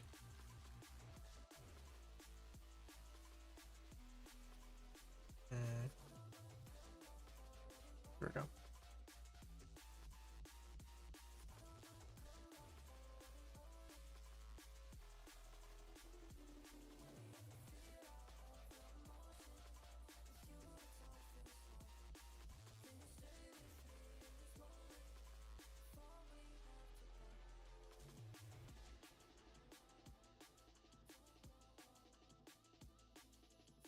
In this case, though, it's not one piece.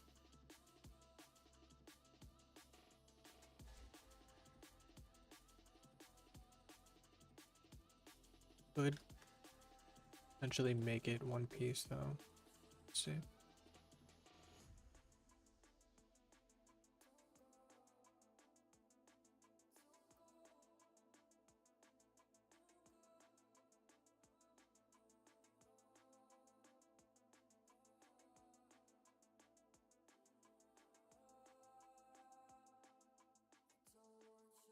If I do that, then I grab this face. Well, first let's take this. Wait, is that just... It's just a single pane? What happened there?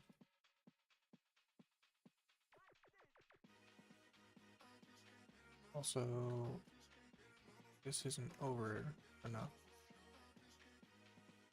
Right there.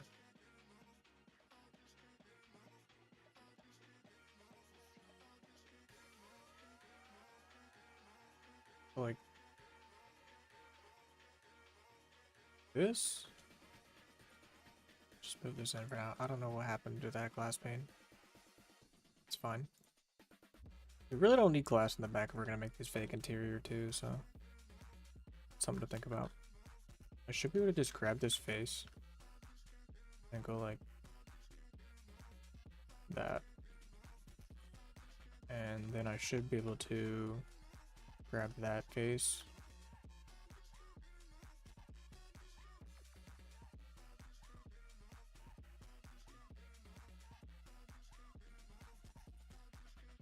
And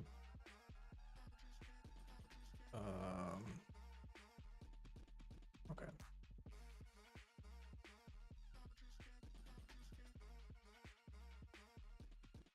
Should be able to pull this. Yeah. That's what I was trying to avoid up here. So why isn't that one piece? That doesn't make sense.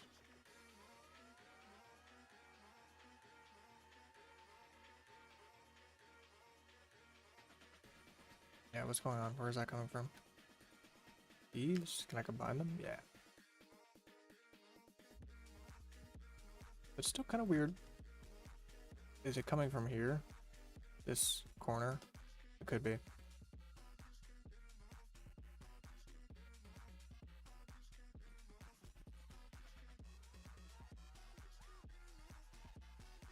Yeah, it's very possible. I also want to combine those faces. And then pull this out. To like here.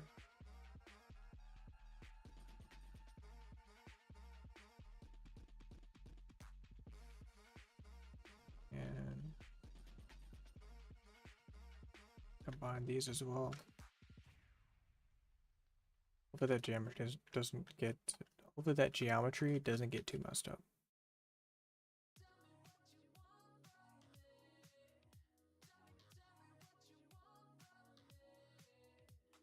So we're gonna put a hole in it. Oh, what happened here?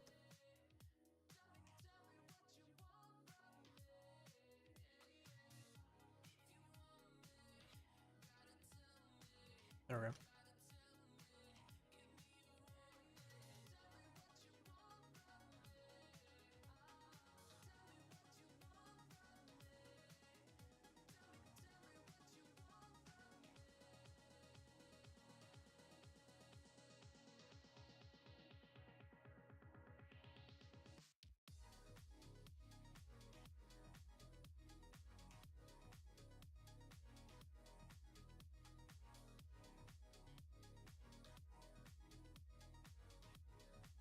Ah, see? This is what I'm talking about. Sometimes he plays blocks, then you can't grab him.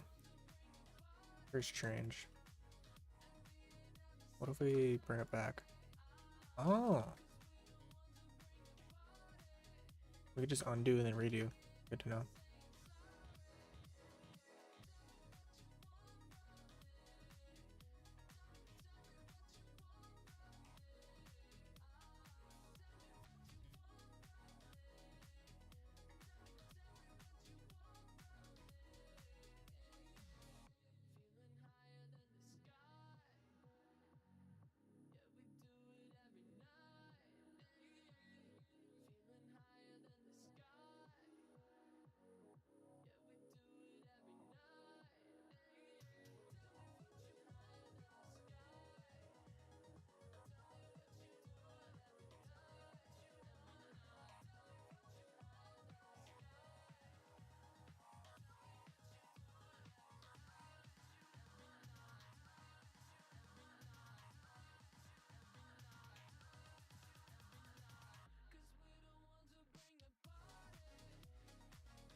It's interesting.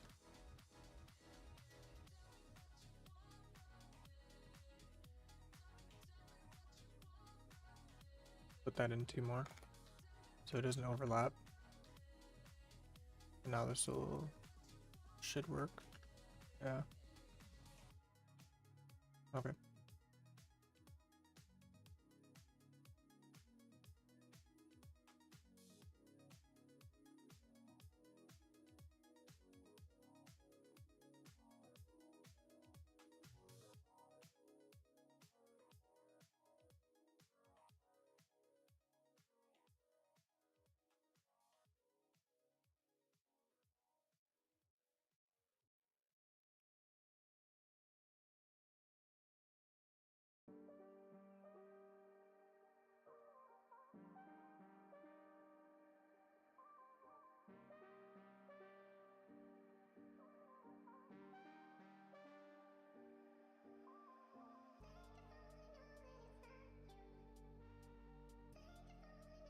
Alright, so we have that little corner display, and then we're gonna have the same thing over here. So we should be able to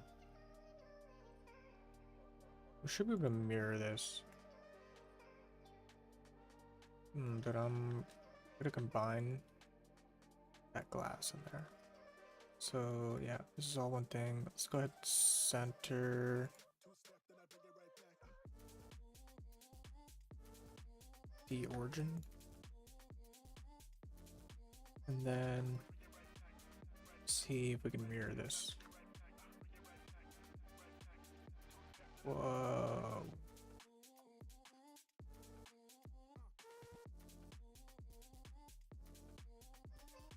What even?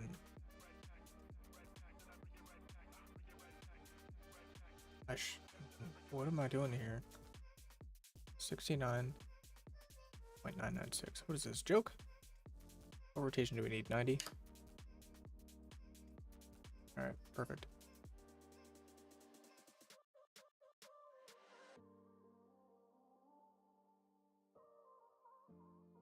Should be able to get that in there.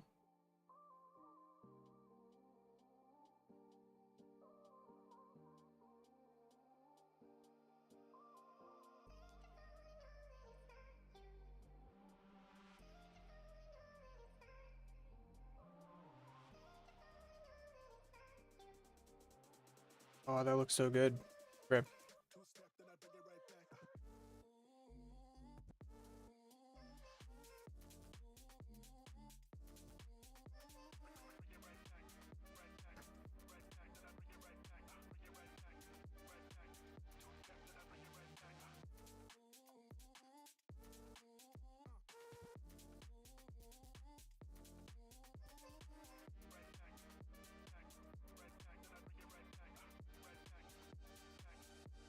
How lazy do I make this interior?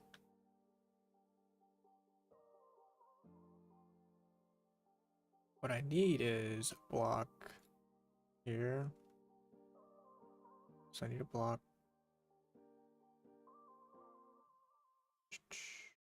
Right here.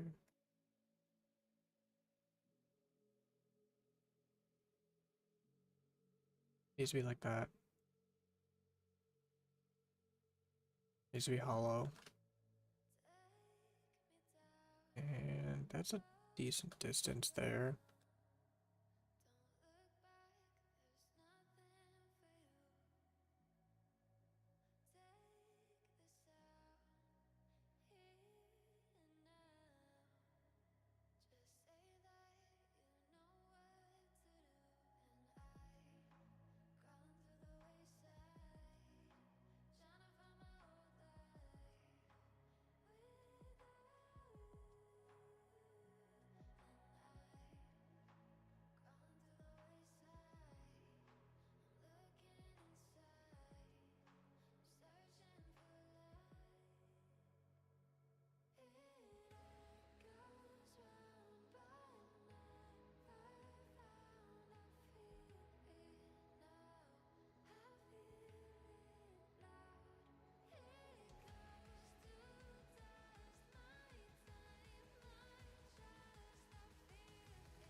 This is how we're sort of making a display.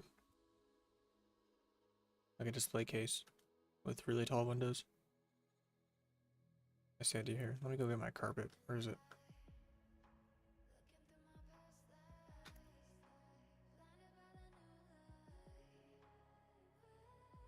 I don't know why I like carpet here. Wait, give me the exact size. Whoops.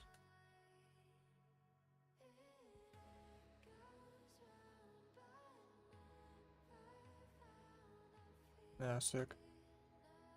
Save real quick.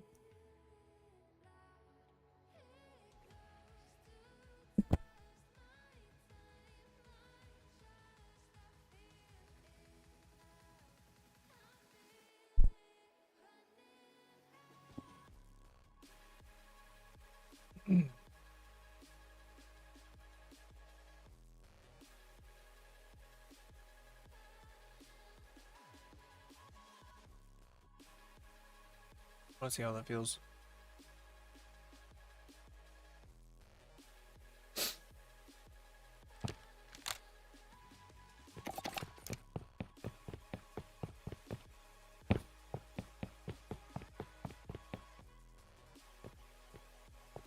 Why am I naked, man? Give me my clothes back.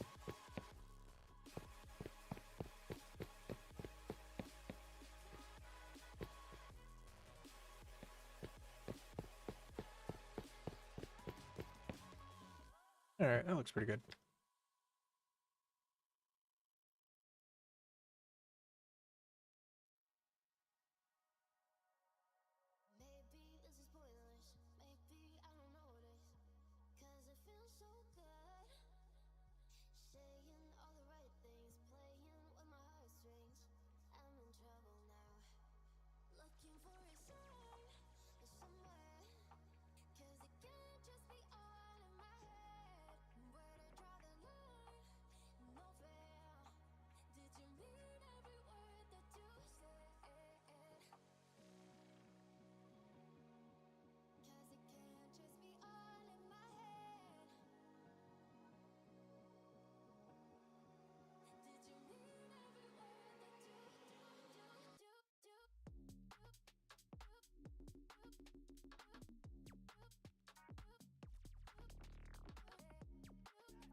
Alright, so we gotta figure out.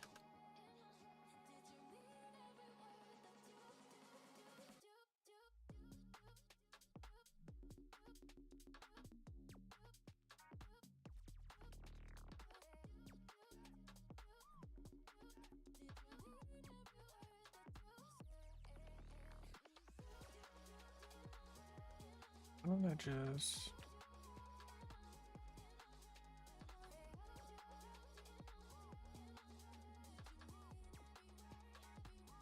Yeah, there we go. 198.15.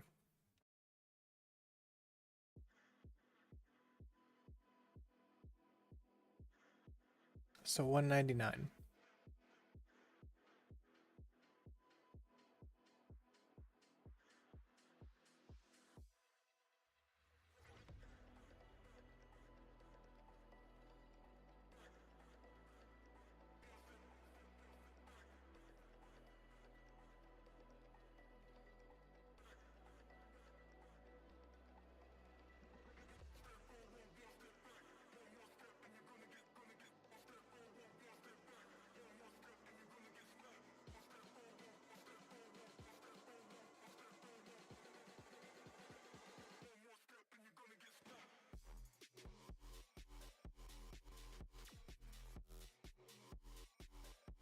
Or 198.99. Or 198.15. So how would we do that? Extract.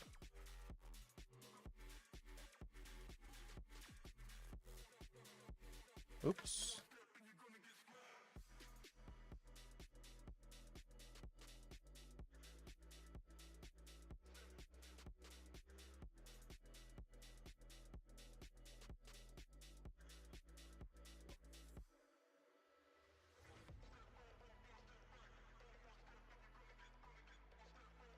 Alright. This is useful.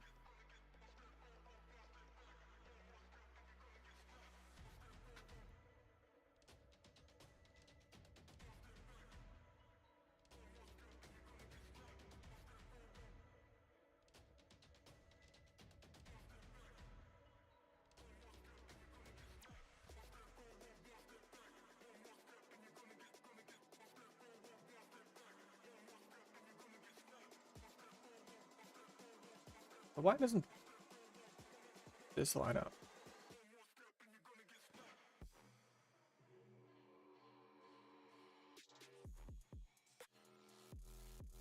$62. Why is that less?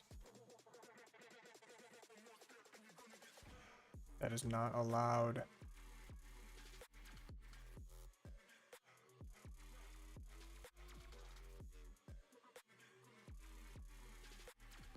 Maybe I just forgot to move something, because this 61.75.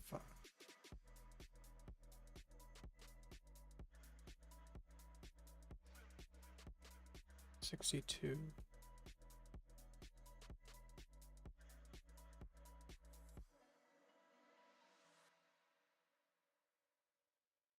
Well, I kind of need those to be the same.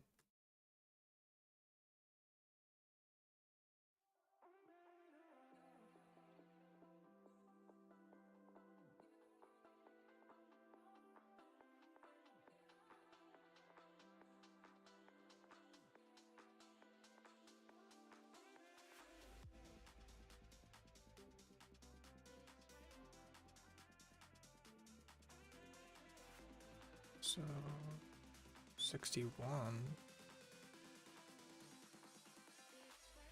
That's 62.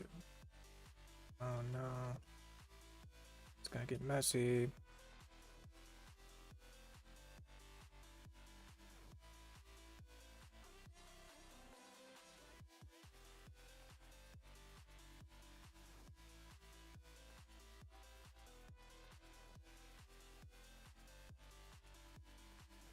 I do like snap too.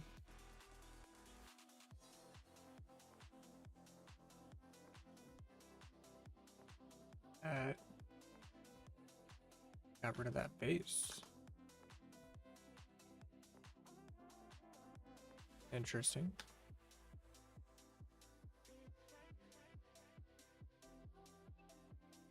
There's just a little bit there. About now.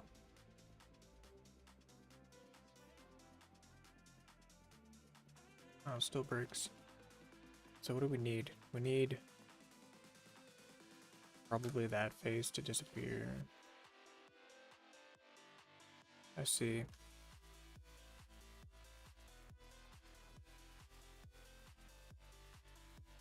Let's go ahead and grab this. Item. And then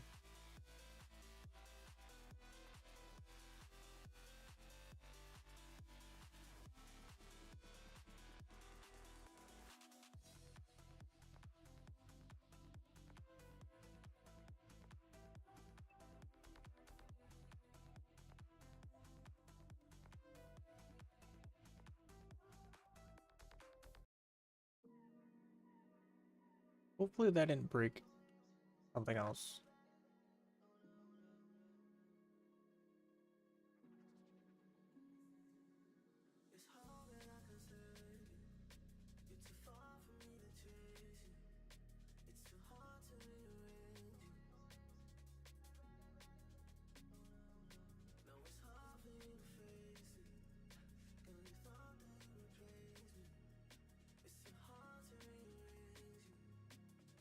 Right.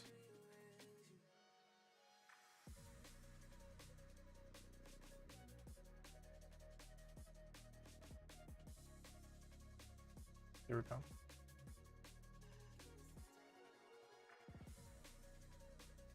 $62. 61.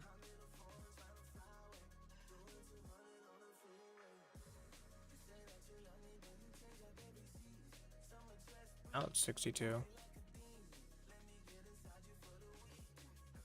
Alright. 62, 62. Everything is 62. Okay.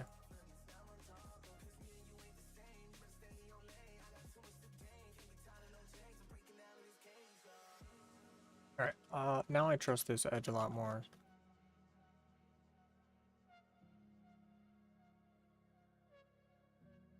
That's good. Go ahead and take it.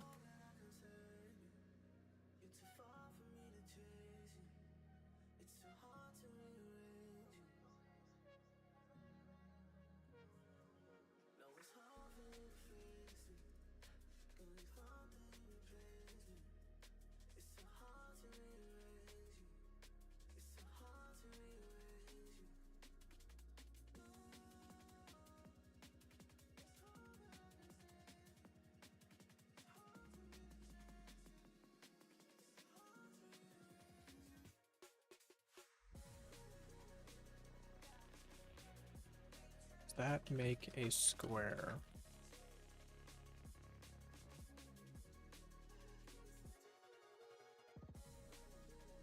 Yes.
Now we have an object that we can work with,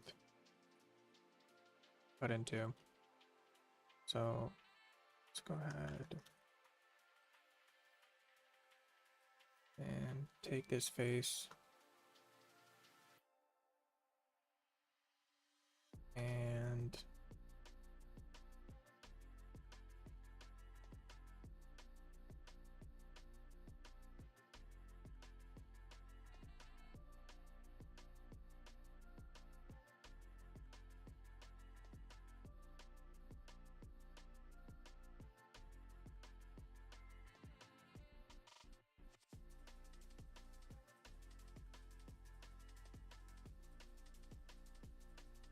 what angle is this at? Not at an angle. So if I rotate it, then it's gonna be what? 45.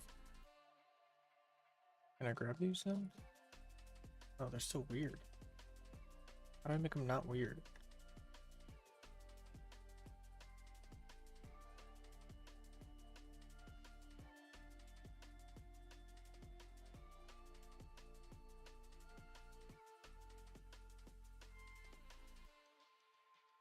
This edge is at an angle. How can an edge be at an angle?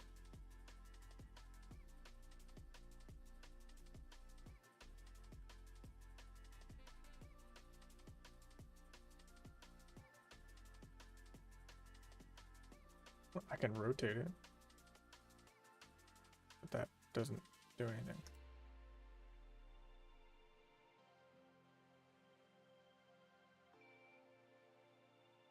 Go 45. Yeah, it doesn't do anything.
I need to move these sides in too.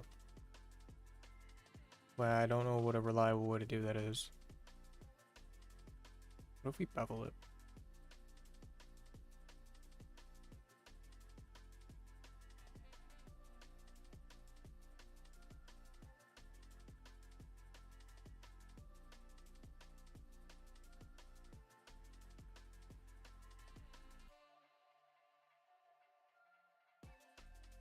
That might actually work.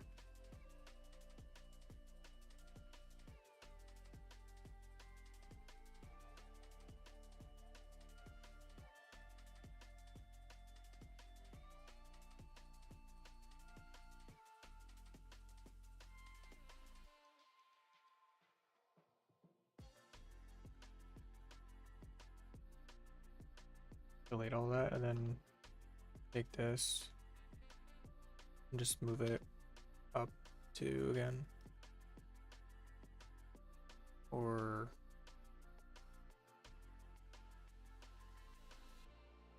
no, we wanted to keep it down there. This one needs to move down.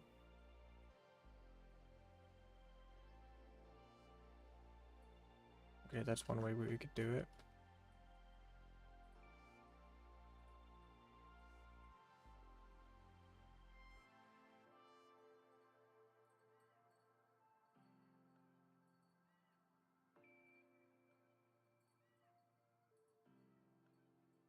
How far in do I really need this? I need a 96 gap. So we need to do a bevel that is half the size of the difference between 96 and whatever the size of this is.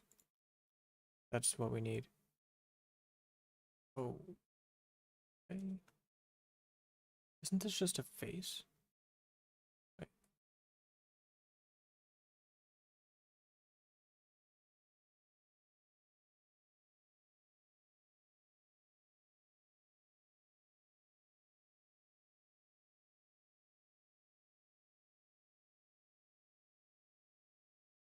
Oh, okay. Yeah. So what? 193.29. 193.29 minus 96 is 97.29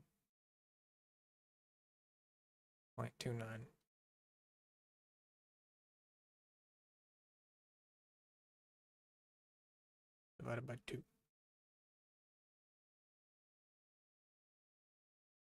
48.64.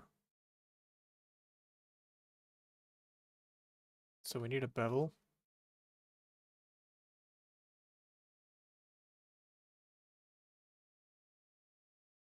48.64.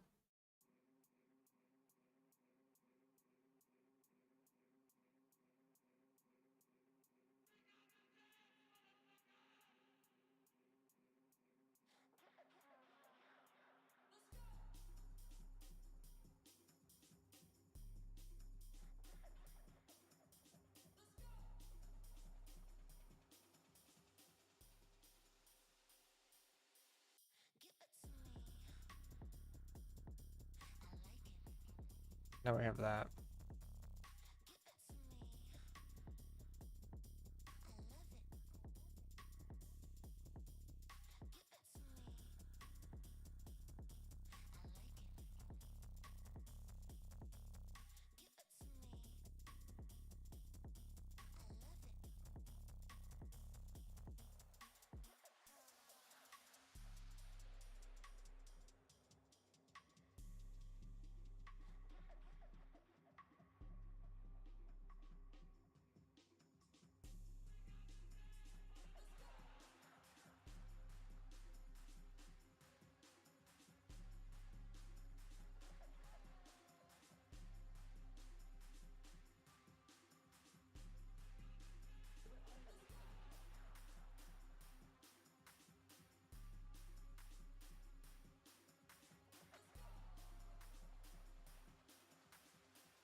Blood orange morning, we hardly slept.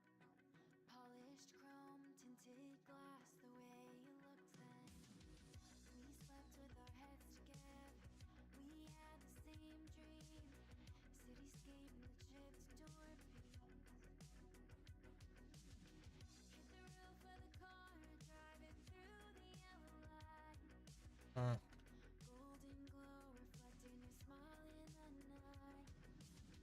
I'll let your head shotgun as the sun's fading. Oh, we'll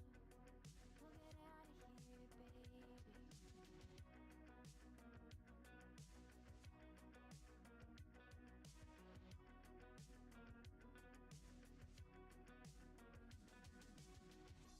Out on the lakeside, where we How do I get these to be the started same height? lost. 1,000 miles from home, but we never felt this close.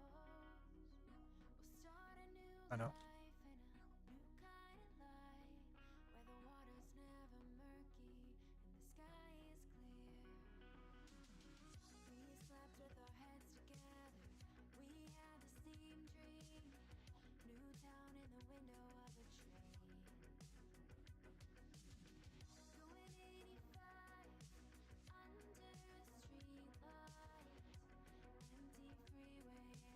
Holy.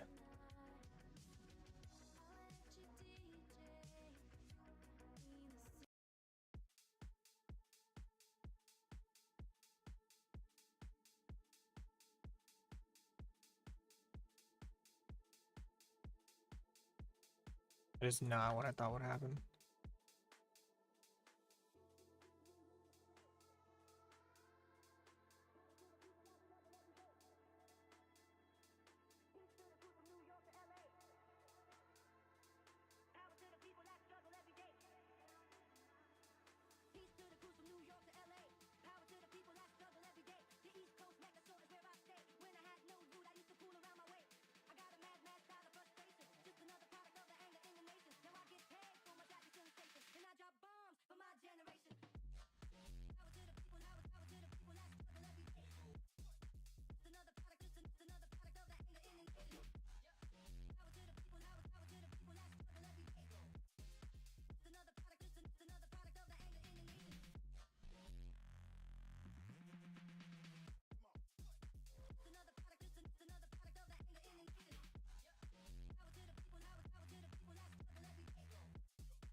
I don't think this is gonna work like this.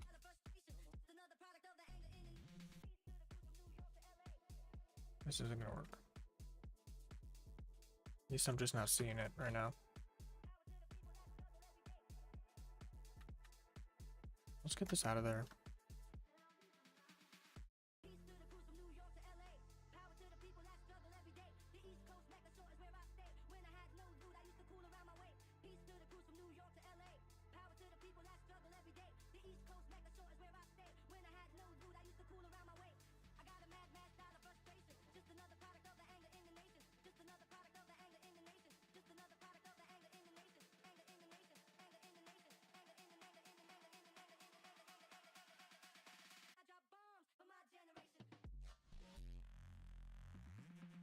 Is there any way I can get this world or this pivot to stop being diagonal?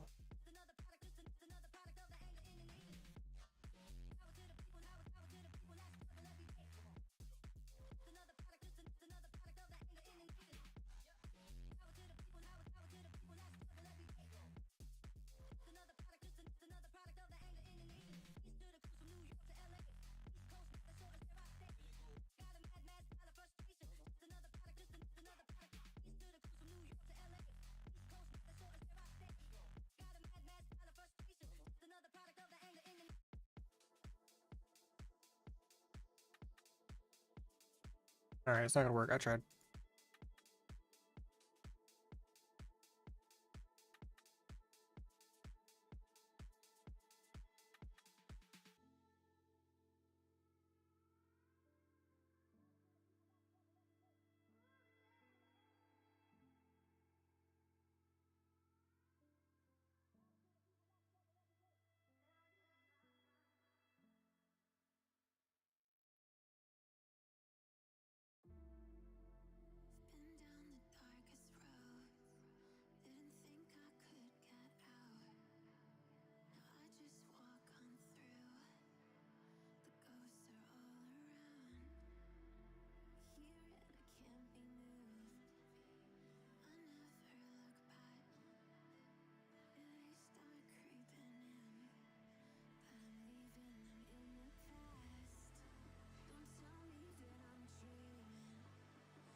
Like 97 will be good enough.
Weight only needs to be 108.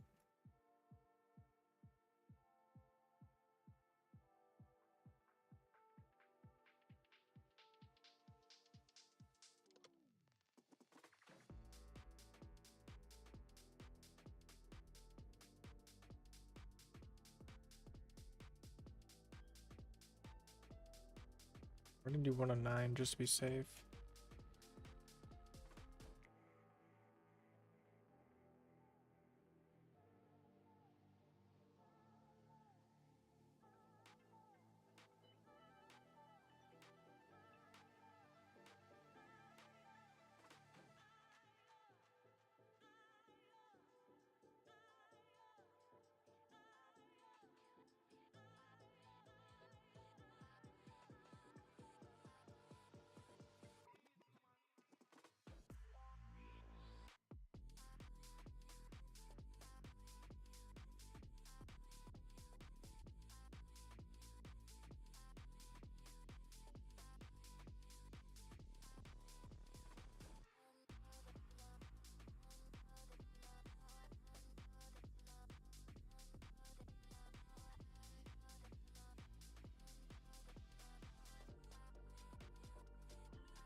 Nice. That's kind of the frame we're looking for our doorway.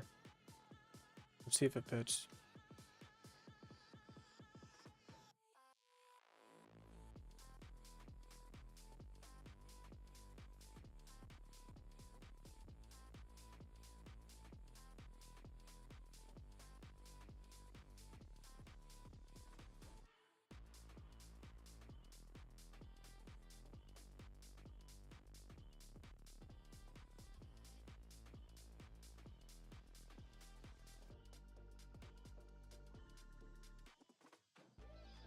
Okay, rotate it 45.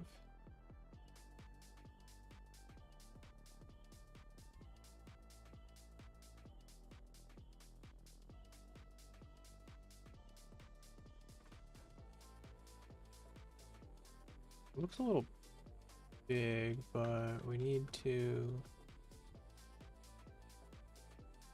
We got the height wrong, I think. So can we grab this?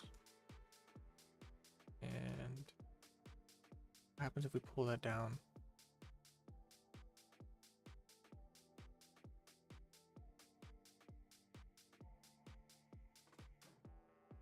Need to grab more.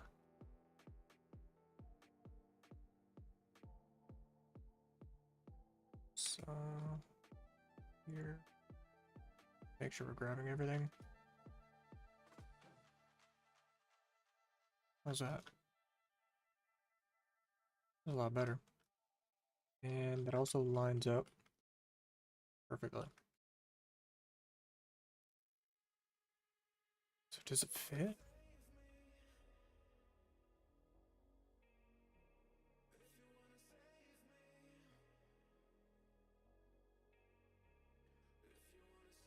Yeah, I think it does.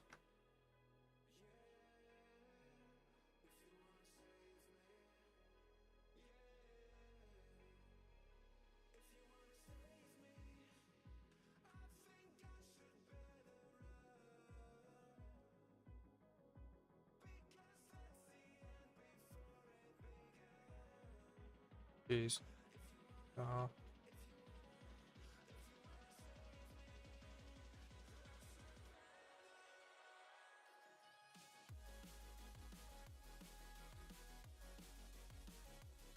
we can just line up a corner, we'll be good. I don't think it's gonna line up right.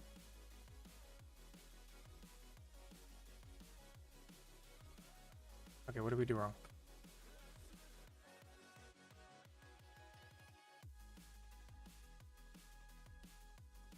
This is 197.29. This is 198.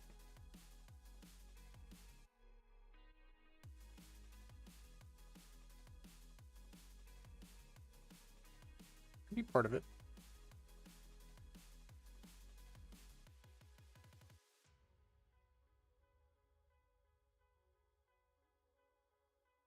That's pretty off though. But when you're this close to things, it's really hard to tell. So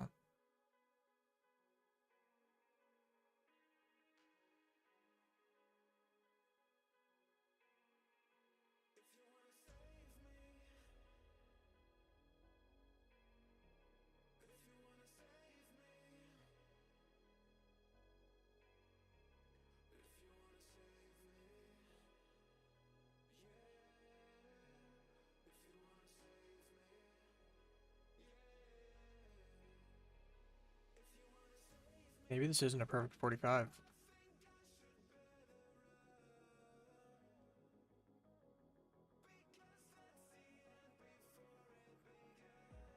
I think we're gonna roll with it because it's very close.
Alright, so we need to get glass in there.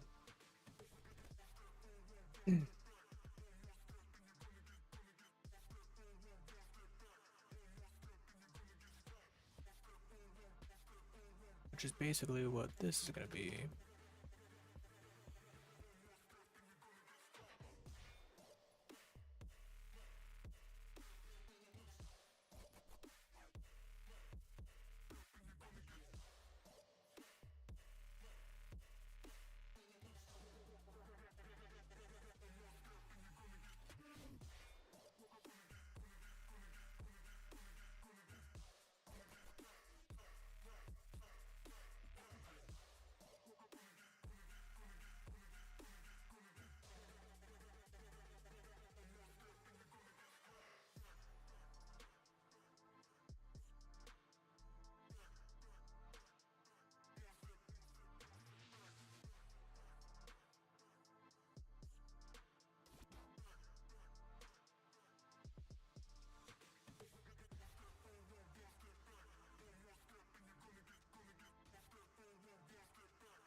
Look pretty good.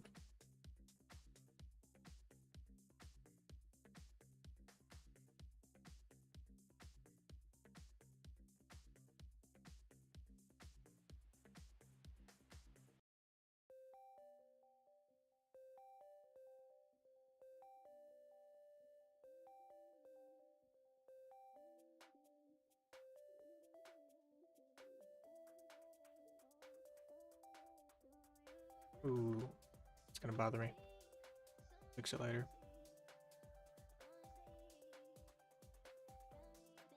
So yeah, this lines up okay.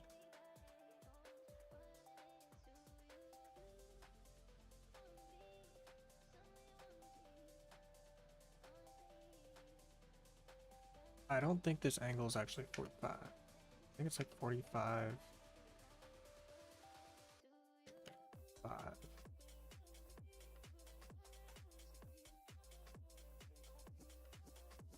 35.25.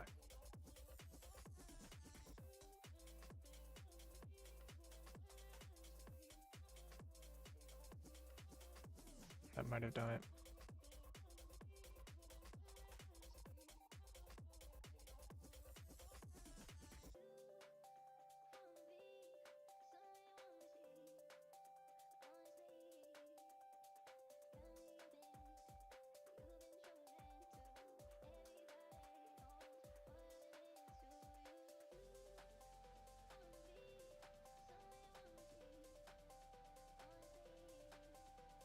Five point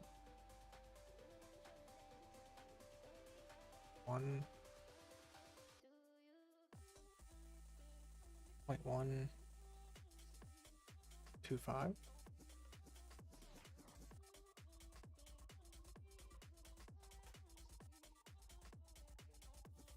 Like that.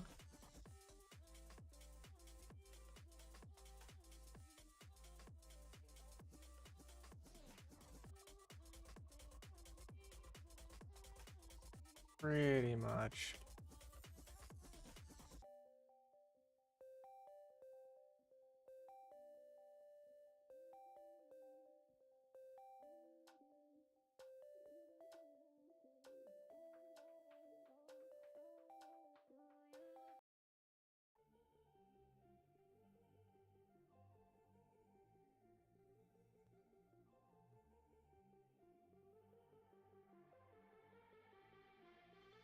I think 2.5 might have been closer.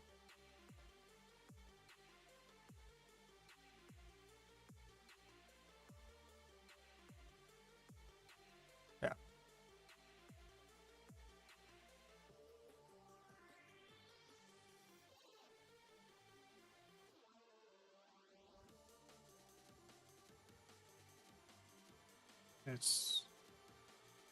It's close enough. So yeah. Let's go ahead and hit it with a save right there.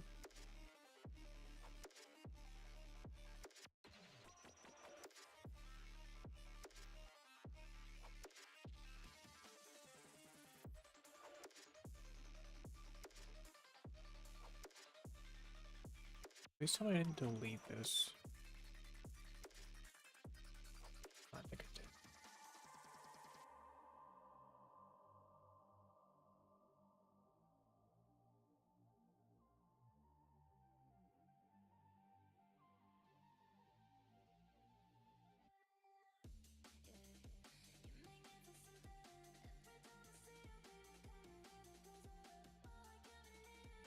Well, that's fine.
Pretty good, actually.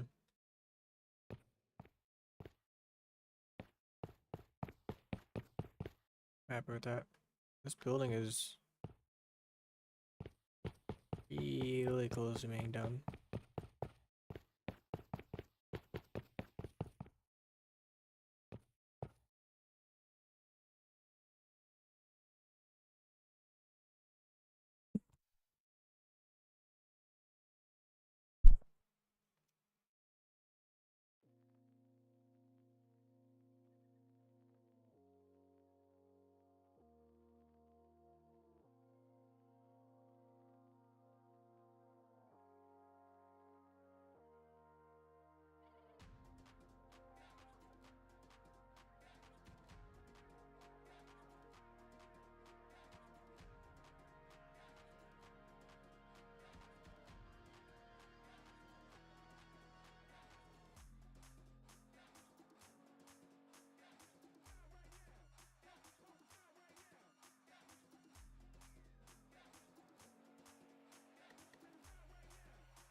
I don't know what to do with this interior.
I don't know.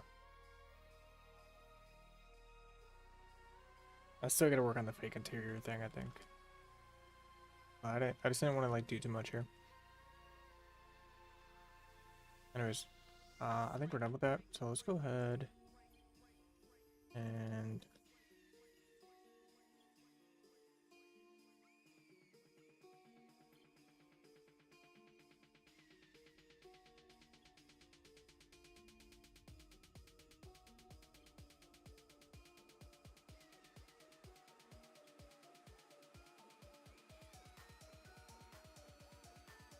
okay, so it's kind of hard to see.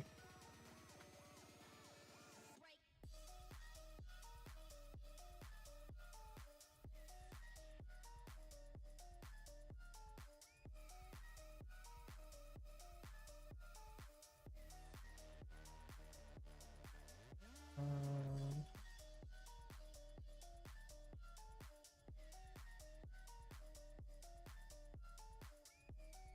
okay, what is this block? W2.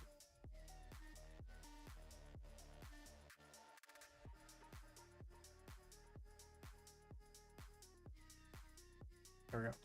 This group.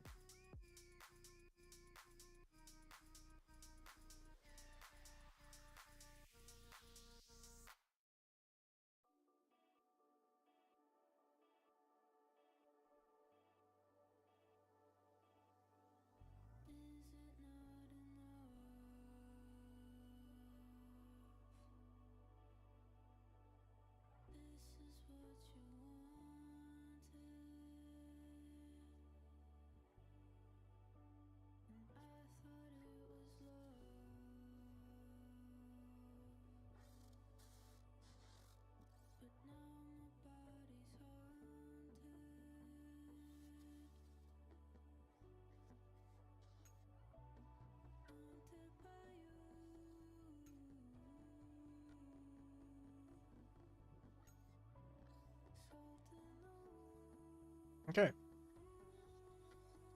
Hierarchy's not too bad.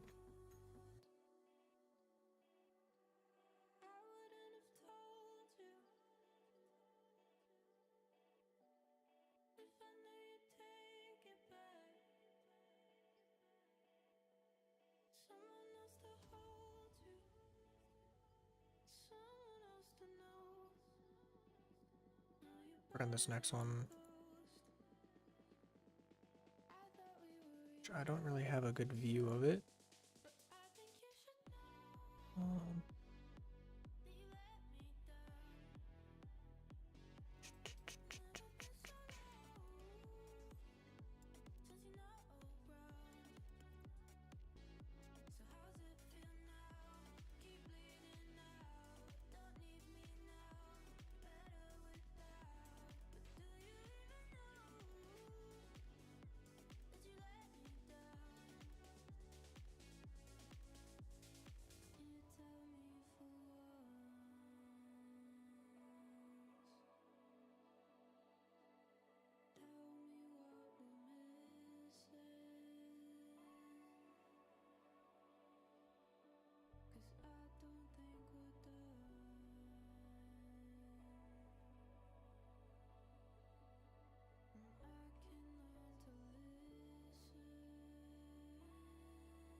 I don't really know what to do with this. Like,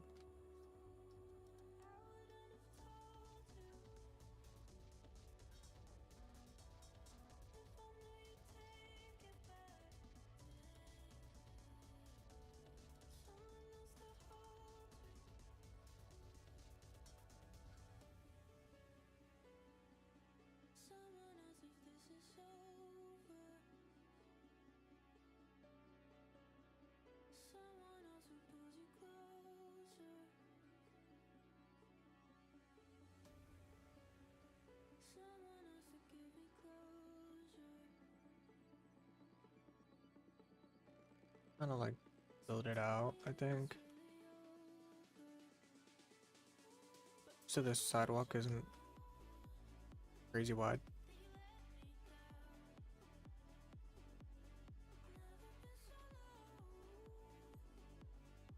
Maybe a little more.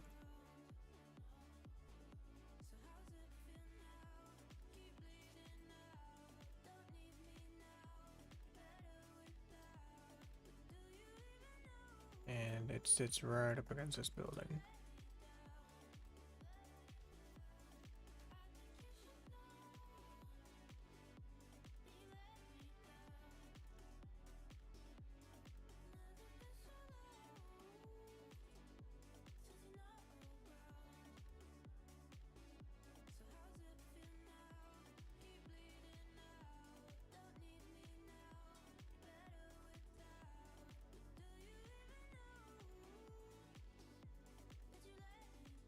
And the height of this building is kind of like up here.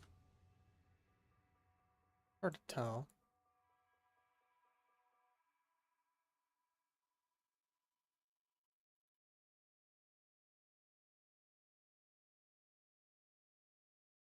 We're about to this window though. Actually, right there is perfect. Okay.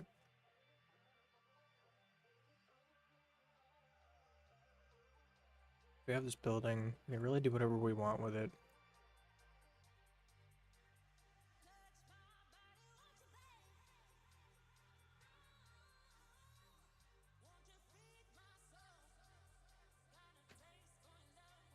Okay, I kind of found a picture of the exterior. Yeah, we can do whatever we want with this. So we're gonna go and do.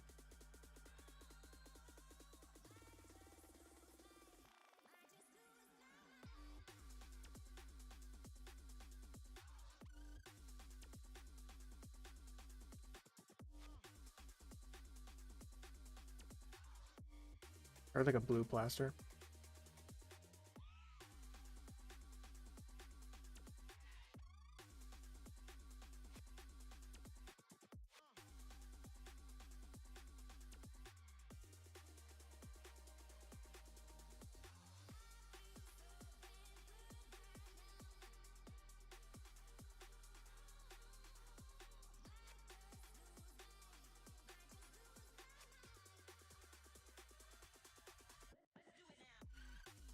Not a fan of that though.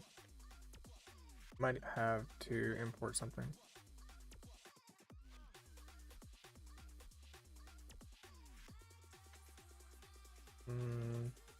That works.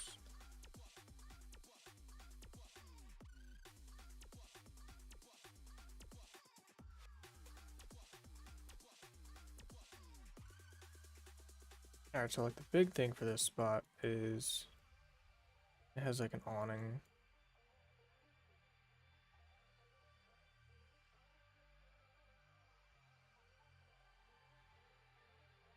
So let's make that.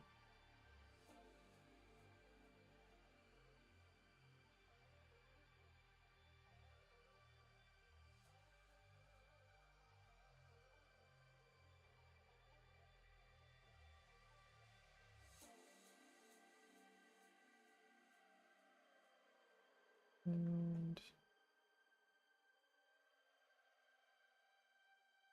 probably about that tall. Probably about that wide.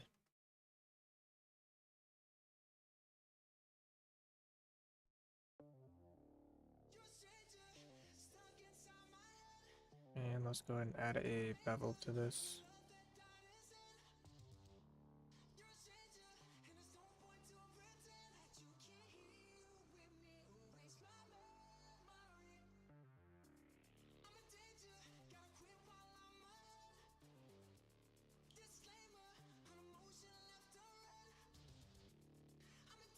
Yeah, that's kind of what we got.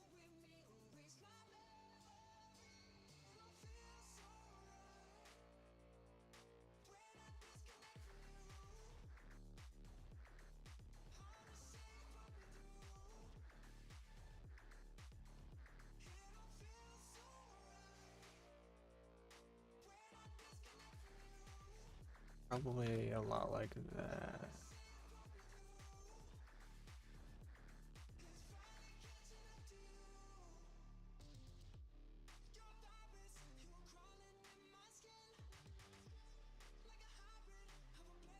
Alright, so let's see if we have a cloth.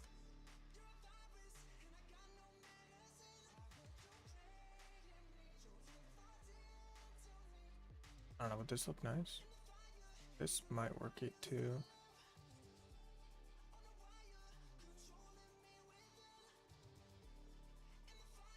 It's pretty good material.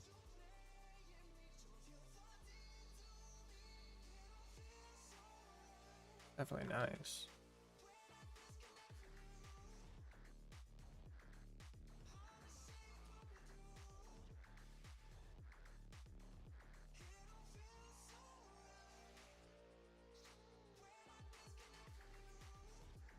Yeah, something about that doesn't seem right. Let's grab something else.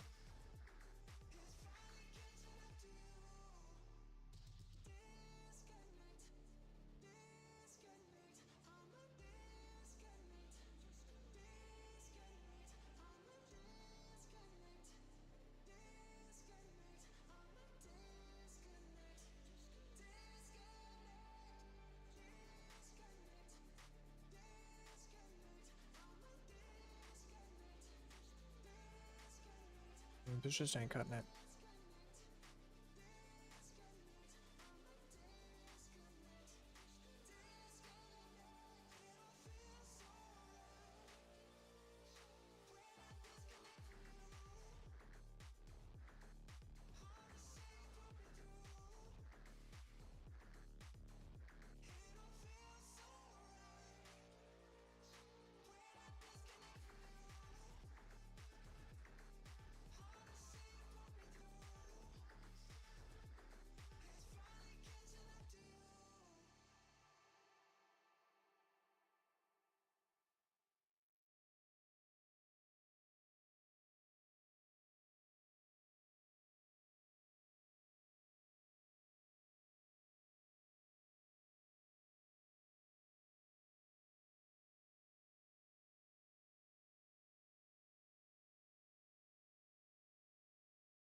Kind of nice.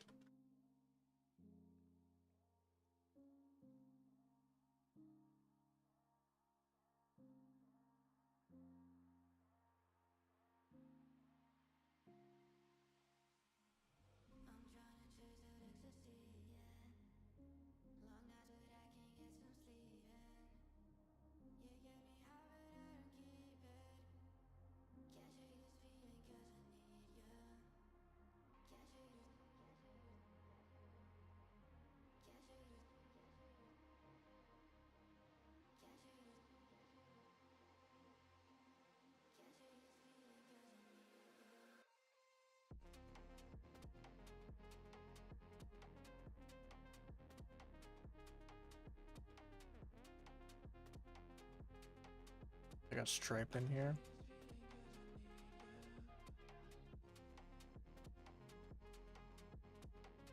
So that's kind of the situation with that.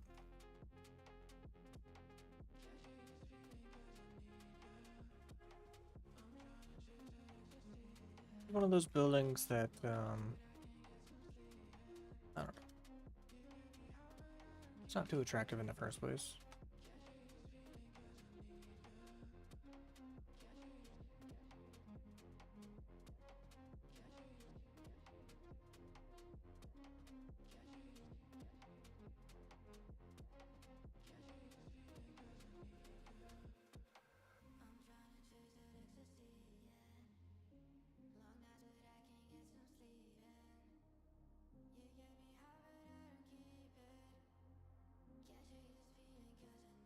I was thinking about this. There's a good way to do this.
Kinda nice.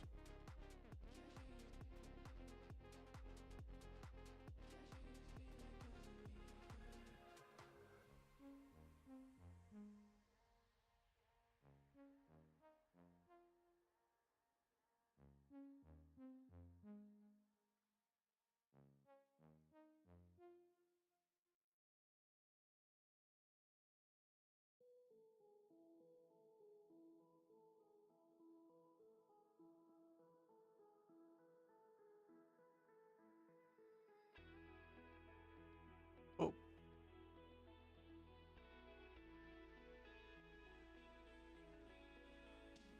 that's not too bad.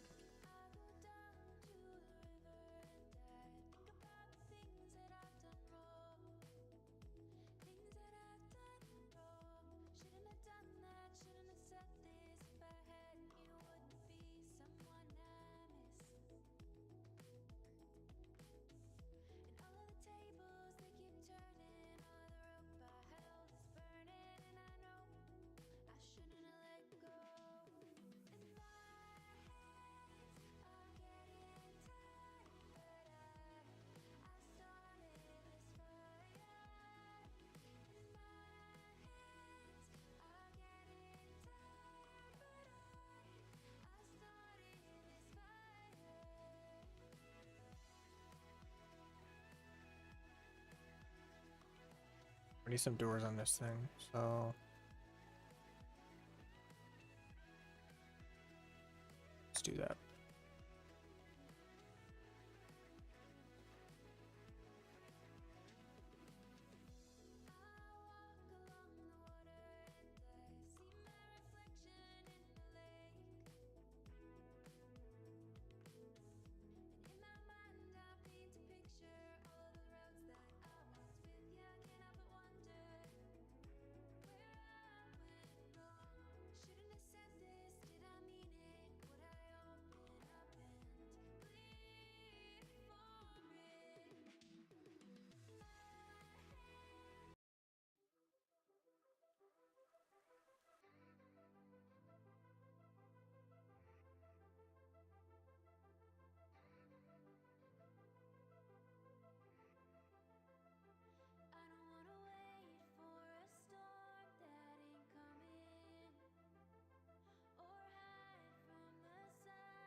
Hello, no one is available to take your call.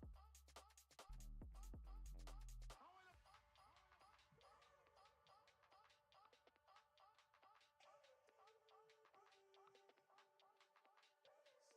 leave a message after the tone.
We were working on this door, on this door. So I'm gonna see if I can recycle this model that I made. Hopefully.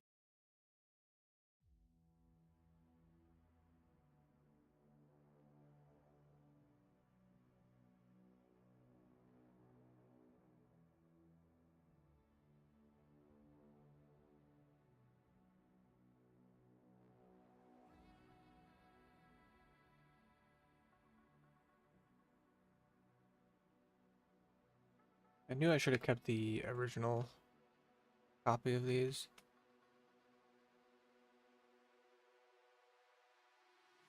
Yeah. I started to, but then I didn't think the models would change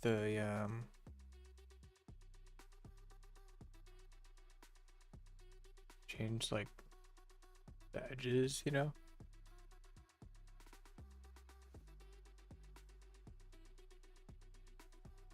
I guess it makes sense.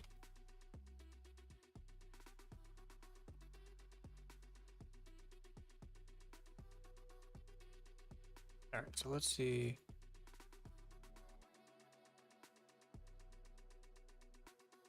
Oh, these are all... Ugh. These are all set up pieces. Yeah, that's fine.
Ooh, they have one of these for glass?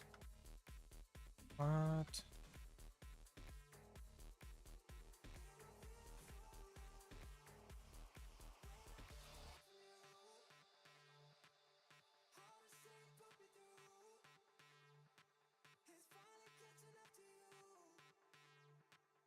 Hmm, kind of cool.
Yeah, this building is kind of lame.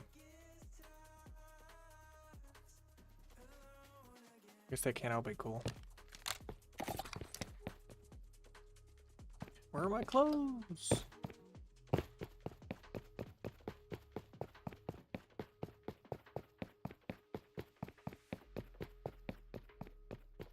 Ugh. I mean, it's like filler. I don't know how I feel about this blue plaster. Wish it looked a little bit more rough. Dirty. So, that's fine. Let's move on to the next building. The next one is much more interesting.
So interesting enough. I think I can be super lazy about this. Just copy paste because this building over here is almost the same as this building, except the top is different. So let's see. That's this one.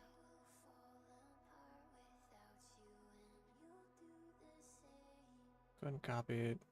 Flip it 180. Hopefully nothing breaks.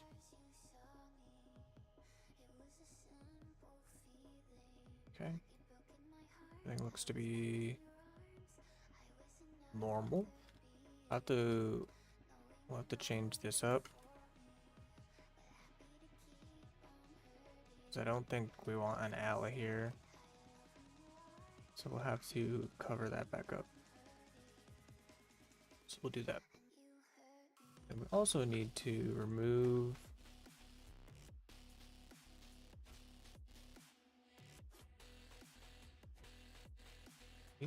this part here.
Acid dropper.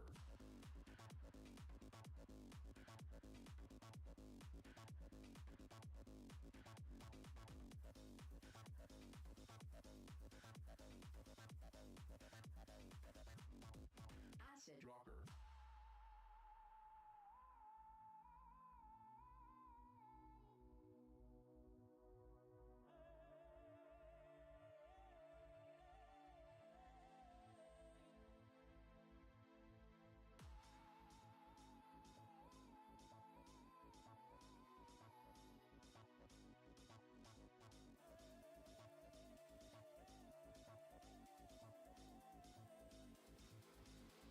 Acid dropper. Acid. Acid. Acid. Acid. Acid. Acid. Acid. Acid. Acid dropper. Acid. Acid. Acid.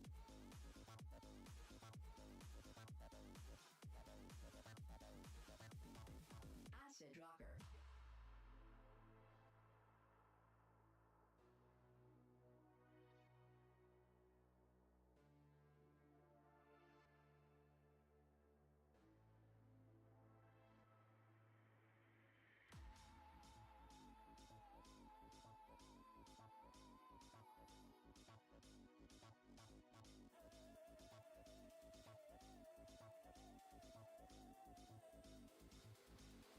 Acid dropper. Acid. Acid. Acid. Acid. Acid. Acid.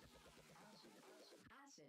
dropper. Acid. Acid.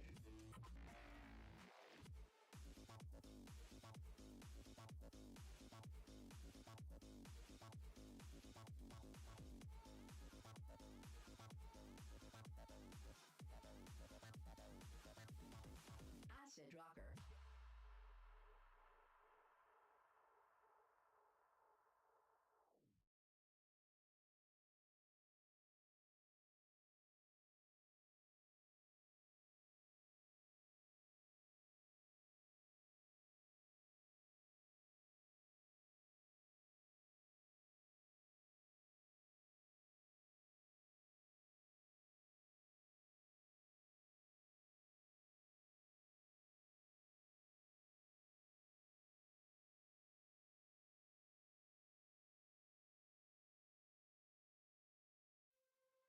How did I get lost in my own orbit, revolving around the planet that no one else can find?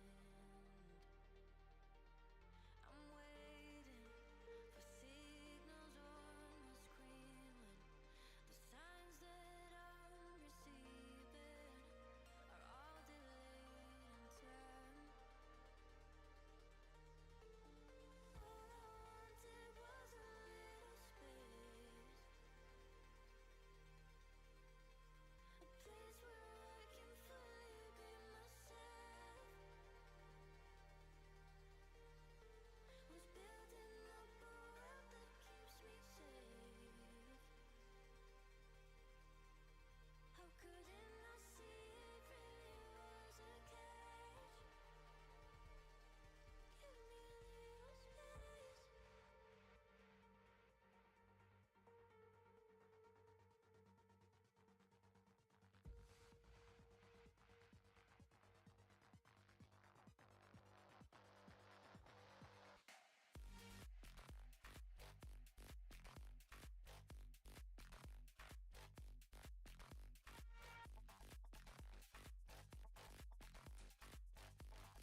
Yo, what up, mundane man?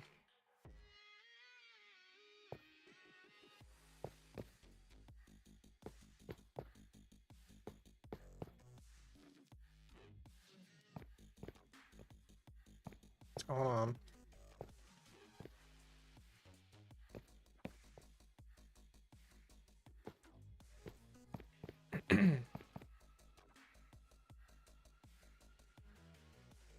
Getting getting near the end of the stream here, but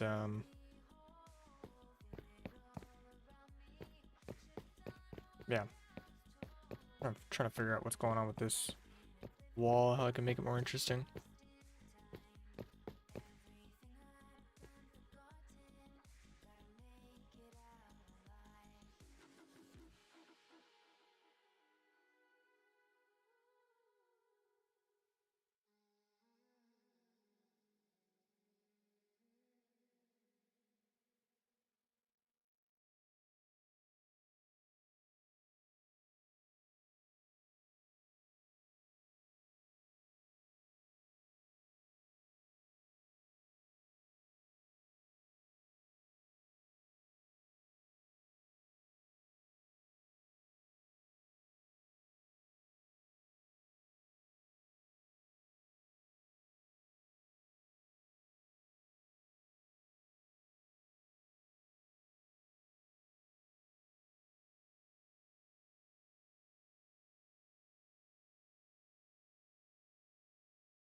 This is just a placeholder for now. This building in the middle. There is pretty interesting like parking garage that's gonna go in there. But for now, I think it's gonna look like this.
Doesn't look like too hideous. It doesn't look too hideous for now.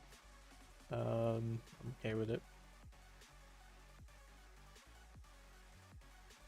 Okay with it.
Pretty interesting for the first block. For the complete block.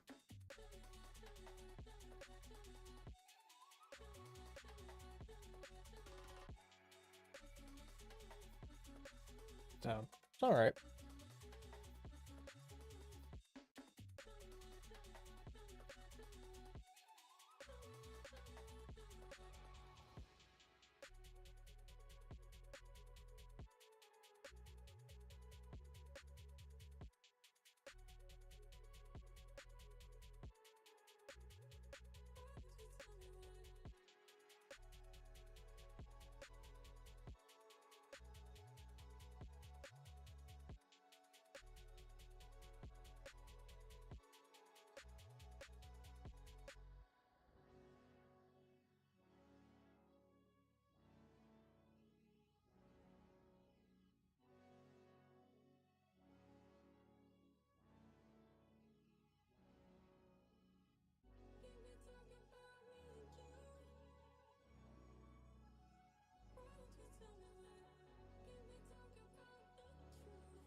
So this is temporary as well, this floor in here. I gotta figure out exactly how I'm gonna line everything up. I wanna see it filled in.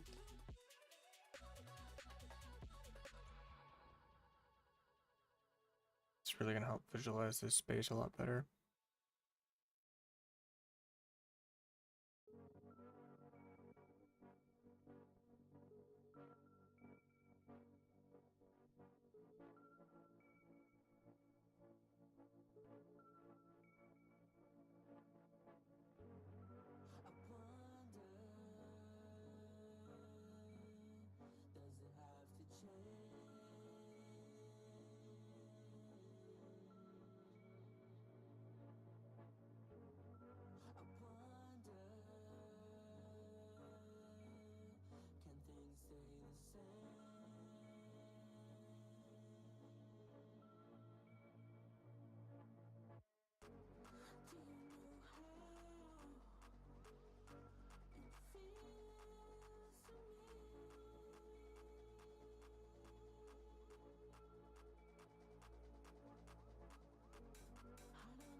Let's change it to like a nice.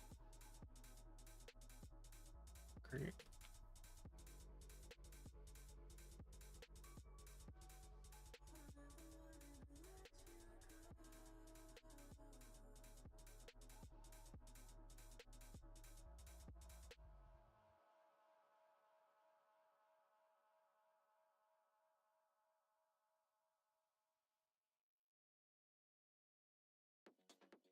It's too nice.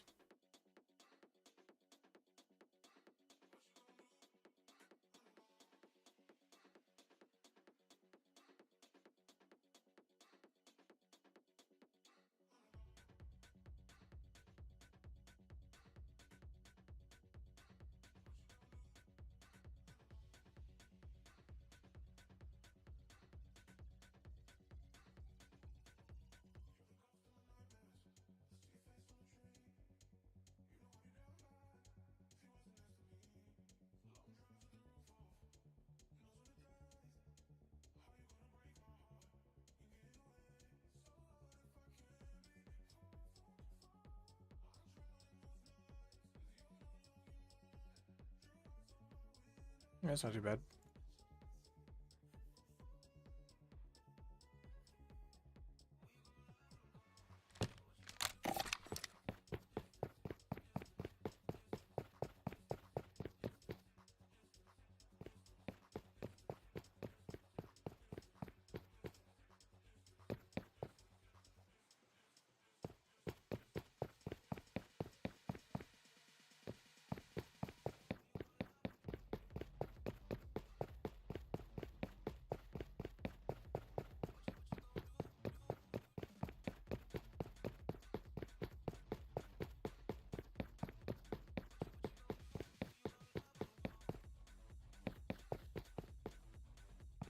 Not too bad, not too bad.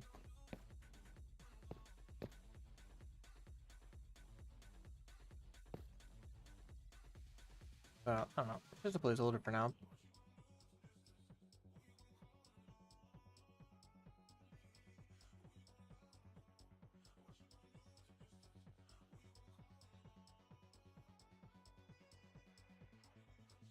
And then everything here needs to kind of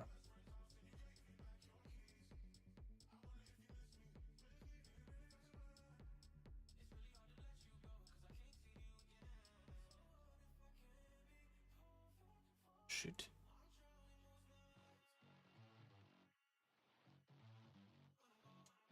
It all needs to come down just slightly.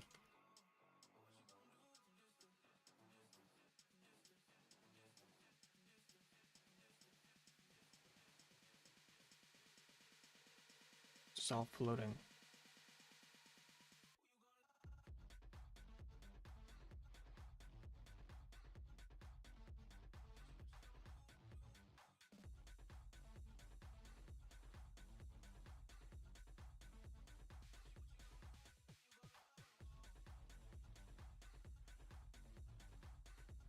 So like just the outside edges need to come down.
I don't know if I like it or not.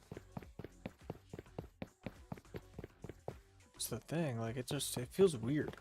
It feels weird. Maybe it feels weird because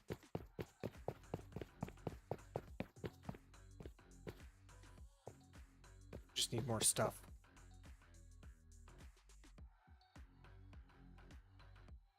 Just needs more stuff. Alright. More stuff is coming tomorrow. I'm pressing the button. Thanks for watching. Thanks for being here.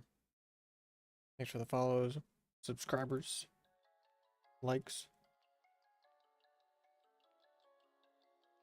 Appreciate it all. Same time tomorrow.